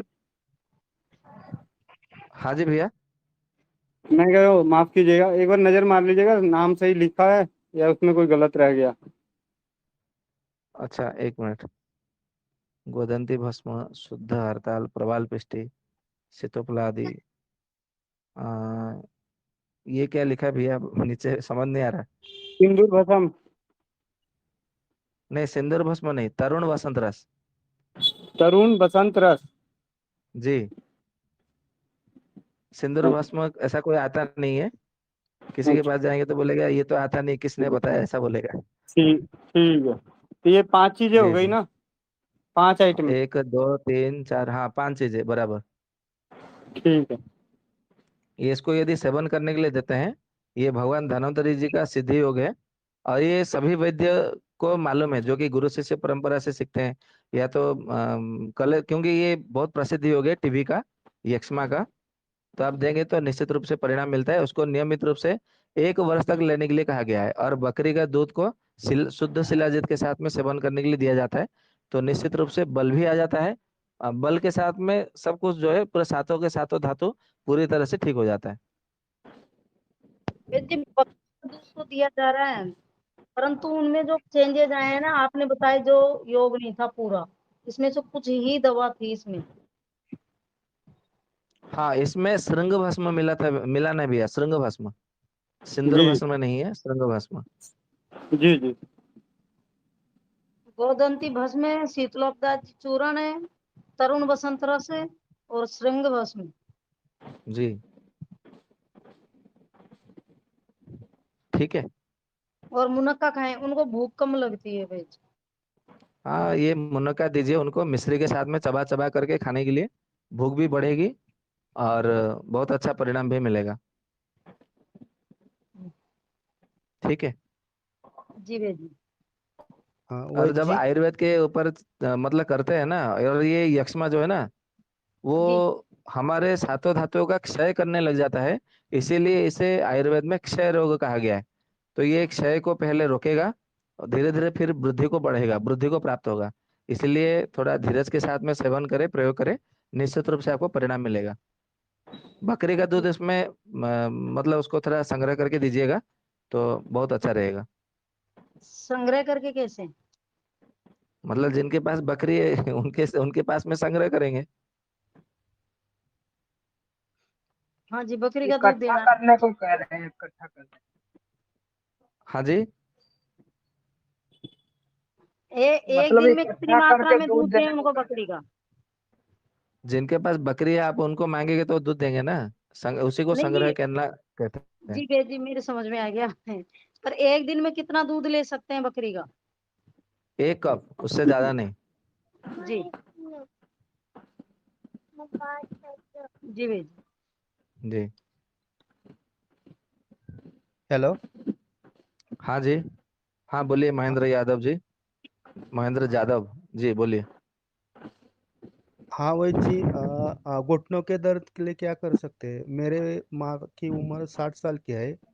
वह घुटनों के हाँ, निचले निचले हिस्से में बहुत ज्यादा दर्द रहता है। घुटने के दर्द क्यों होता है, उसका कारण बताइए। तो वो तो नहीं मालूम। अच्छा, उन्होंने ठीक है। बचपन से काम बहुत किया है, खेत का वगैरह, तो घुटनों के काम तो बल पर। सबको करना चाहिए, काम नहीं, काम करने के लिए तो धरती पे आए हैं। काम नहीं हाँ करेंगे तो कैसे चलेगा। हाँ हाँ, हाँ हाँ। काम करना चाहिए कि नहीं चाहिए, नहीं करना चाहिए। नहीं, करना चाहिए। करना चाहिए ना, तो काम तो करेंगे। ये हाँ कर्म भूमि है भैया, यहाँ सबको काम करना होता है। हाँ हाँ। ठीक है, मैं आपको एक साधारण सा योग बता। अच्छा, कितने दिनों से हो रहा है। वैसे तो 10-15 साल हो गए। अभी अभी जैसे वय उनका वय बढ़ रहा है, तो दर्द ज्यादा। मतलब ये जीर्ण हो गया। हाँ ये तो फिर ज्यादा पुराना हो गया है। हाँ उसमें मैं आपको एक योग बता देता हूँ, वो प्रयोग करिएगा, ठीक है। हाँ लिख लीजिए, मैं धीरे धीरे हाँ बोलता हूँ, कागज कलम लीजिए, लिख लीजिएगा। हाँ एक हाँ है शुद्ध पारद। शुद्ध पारद लेना है 4 रत्ती। शुद्ध गंधक लेना है 2 रत्ती, ठीक है। शुद्ध हाँ पारद 4 रत्ती, शुद्ध गंधक 2 रत्ती, नाग भस्म 2 रत्ती, वंग भस्म 2 रत्ती, सहस्रपुटी लौह भस्म 2 रत्ती, सहस्रपुटी अभ्र भस्म 2 रत्ती, ताम्र भस्म बारीतर वाला 1 रत्ती, और टंकण भस्म 1 ग्राम, पिपली का चूर्ण 1 ग्राम, और काली मिर्च का चूर्ण 1 ग्राम, सौंठ का चूर्ण 1 ग्राम, और शुद्ध बच्छनाग, जिसको विष के नाम से जाना जाता है, बराबर, वो लेना है आपको ½ ग्राम। इतना सब लेकर के आपको जो है इसको त्रिफला के काढ़े के साथ में, या तो फिर भृंगराज के काढ़े के साथ में इसको सेवन करने के लिए दीजिए। और साथ में पंचगुण तेल और विषगर्भ तेल, ये दोनों तेलों को बराबर मात्रा में मिला करके रखे, और इसका घुटनों में मालिश करें। और यदि संभव हो सके तो जो एरंड का जो पत्र है, एरंड का पत्ता और निर्गुंडी का जड़, ये दोनों का काढ़ा बना करके उसकी सिकाई करिए, ठीक है। हाँ एरंड का जड़ या तो एरंड का पत्ता, निर्गुंडी का जड़ या तो निर्गुंडी का पत्ता, और साथ में धतूरे का पत्ता भी मिला सकते हैं, और आक का पत्ता भी मिला सकते हैं। ये दोनों का मतलब सबका चारों का काढ़ा बना करके उससे सिकाई करिएगा। और साथ में तेल मालिश करिए, दिन में 2 बार जी गुरुजी, सिकाई बहुत करिए। फास्ट बताया आपने। हाँ आप आप ये रिकॉर्ड सुन लीजिएगा, ठीक है। जी नहीं तो मैं ये सत्र समापन होने के बाद में यहाँ पे लिख दूंगा, आप ले लीजिएगा। भैया एक बार और बोलिए, बहुत आधी अच्छा चीजें तो गुरुजी। लिख चुका हूँ, आधी मैं लिख देता हूँ, एक बार और बोल दीजिए। शुद्ध पारद जो है 4 रत्ती लेनी है। शुद्ध गंधक 2 दो रत्ती। 4 रत्ती। सुन पा रहे भैया। हाँ हाँ जी, हाँ जी, सुन रहा हूँ। हाँ, शुद्ध गंधक 2 रत्ती। जी नाग भस्म 2 रत्ती। जी। बंग भसम। बंग भस्म 2 रत्ती। सहस्त्रपुटी लौह लौ भस्म भस्म।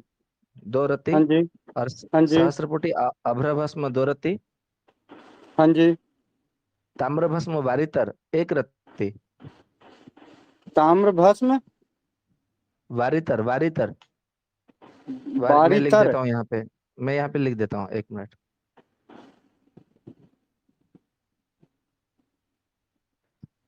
इसमें से 1 रत्ती लेना है ताम्र भस्म का, और पिपली का चूर्ण 1 ग्राम, टंकण भस्म 1 ग्राम, काली मिर्च का चूर्ण 1 ग्राम, सौंठ का चूर्ण 1 ग्राम। जी और जो शुद्ध बच्छनाग है, जिसको उसको क्या बोलते हैं हिंदी में, बच्छनाग ही तो बोलते हैं, उसको मोहरा भी बोलते हैं। वो पंसारी के वहां मिल जाएगा, परंतु उसको गोमूत्र में कम से कम 3 दिन तक उसको जो है रखने के बाद में फिर उसको ये शुद्ध होता है। और हर दिन बदलना होता है ताजा गोमूत्र, तो ये जाके शुद्ध हो जाता है। फिर उसको धूप में सुखा करके चूर्ण बना के रखना होता है। तो इसका चूर्ण जो है ½ रत्ती लेना है, ये ½ ग्राम लेना है, और सबको मिला करके या तो आप त्रिफला के काढ़े से या तो भृंगराज के काढ़े से इसको सेवन करना है।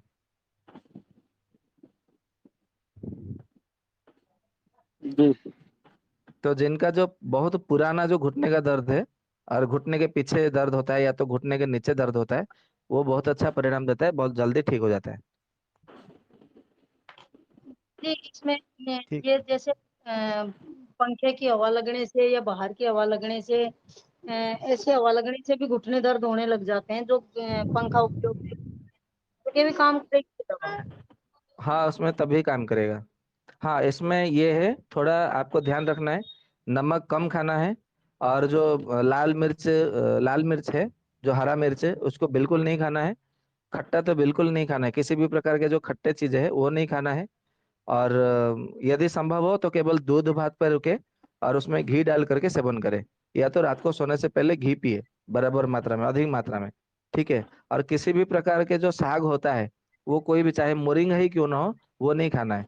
आप सरसों का साग, मेथी का साग, बथुए का साग खा सकते हैं, परंतु सहजन का साग भी यहाँ पे नहीं खाना है, मना किया गया है। और मांसाहार तो बिल्कुल नहीं करना है, नॉनवेज तो बिल्कुल खाना ही नहीं है, ये ध्यान में रखना है। दीपक भाई, समय हो गया, वैद्य जी को विदा करें। जी अरुण जी तैयार हैं क्या? अरुण भाई जी सुन पा रहे हैं कि सो गए? नहीं सो ठीक है, 1 मिनट। जी चलिए सर, बहुत राम बहुत राम, वंदे धन्यवाद मातरम। आप सभी श्रोतागण का आज के प्रश्नोत्तरी सत्र के लिए।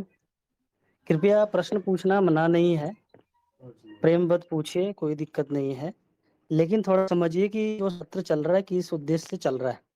प्रश्न पूछना गलत नहीं है, पूछिए, लेकिन हमें नियमाबद्ध तरीके से हमें समझना भी चाहिए कि हम किस आधार पर चल रहे हैं।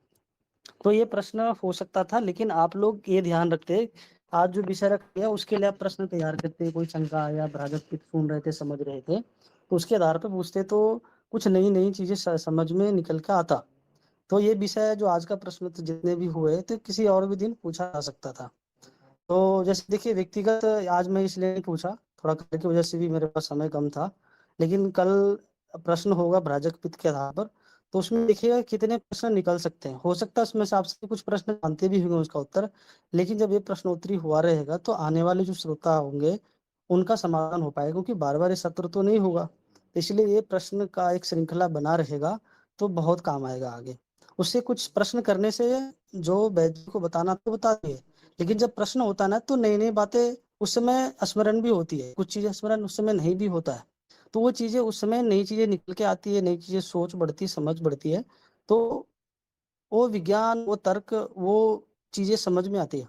तो ये ध्यान रखिए, ताकि जो उद्देश्य हमारा उसमें सब सफलता देने में साथ दीजिए, सहयोग करिए, प्रश्न करिए, दिक्कत नहीं है, प्रचार प्रसार करिए, अच्छी बात है, लेकिन समय के अनुसार से और जो नियम है उसके अनुसार से चलें तो बड़ा फलदायक होता है वो चीज़ें। तो इसका ध्यान रखिए, वैद्य जी का समय बहुत ही बहुमूल्य है, इसका लाभ उठाइए, इसका ध्यान रखिए। तो बहुत बहुत आभार वैद्य श्री जी का आज के सत्र के लिए। गोविंद शरण प्रसाद जी बड़े भाई का बहुत बहुत आभार, इतने अच्छे सत्र का संचालन करने के लिए, मार्गदर्शन करने के लिए, और आप सभी का भी बहुत बहुत धन्यवाद। तो इसी तरह सीखिए, समझिए, प्रश्न करिए, ज्ञान बढ़ाइए, ताकि सबका कल्याण हो। तो बहुत बहुत धन्यवाद वैद्य जी का। तो अरुण जी से निवेदन करूंगा कि कृपया शांति पाठ कराएं। जी, सभी श्रोतागण को सादर नमस्ते, वंदे मातरम। हम आज विलम्ब थे, इसलिए क्षमा चाहता हूँ। तो वैद्य जी को बहुत बहुत धन्यवाद समय देने के लिए। आइए सब मिलकर के शांति पाठ करें। ओम सर्वे भवन्तु सुखिनः, सर्वे सन्तु निरामयाः, सर्वे भद्राणि पश्यन्तु, मा कश्चित् दुःखभाग् भवेत्। ओम शांति शांति शांति।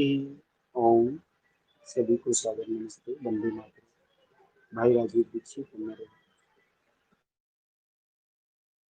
अंत में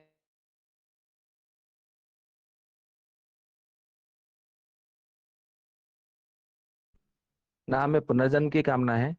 केवल कहा गया है कि कामय दुख तप्ता नाम प्राणी नाम अर्थनाशनम। बस यही हो, ऐसा ही हो। इसी के साथ में परमेश्वर से प्रार्थना करते हुए आप सबसे विदा लेता हूँ। आप सबको अच्छा रहे, सद्बुद्धि बनाए रखे परमात्मा। बस आप सभी को राम राम, नमस्ते, शुभ रात्रि।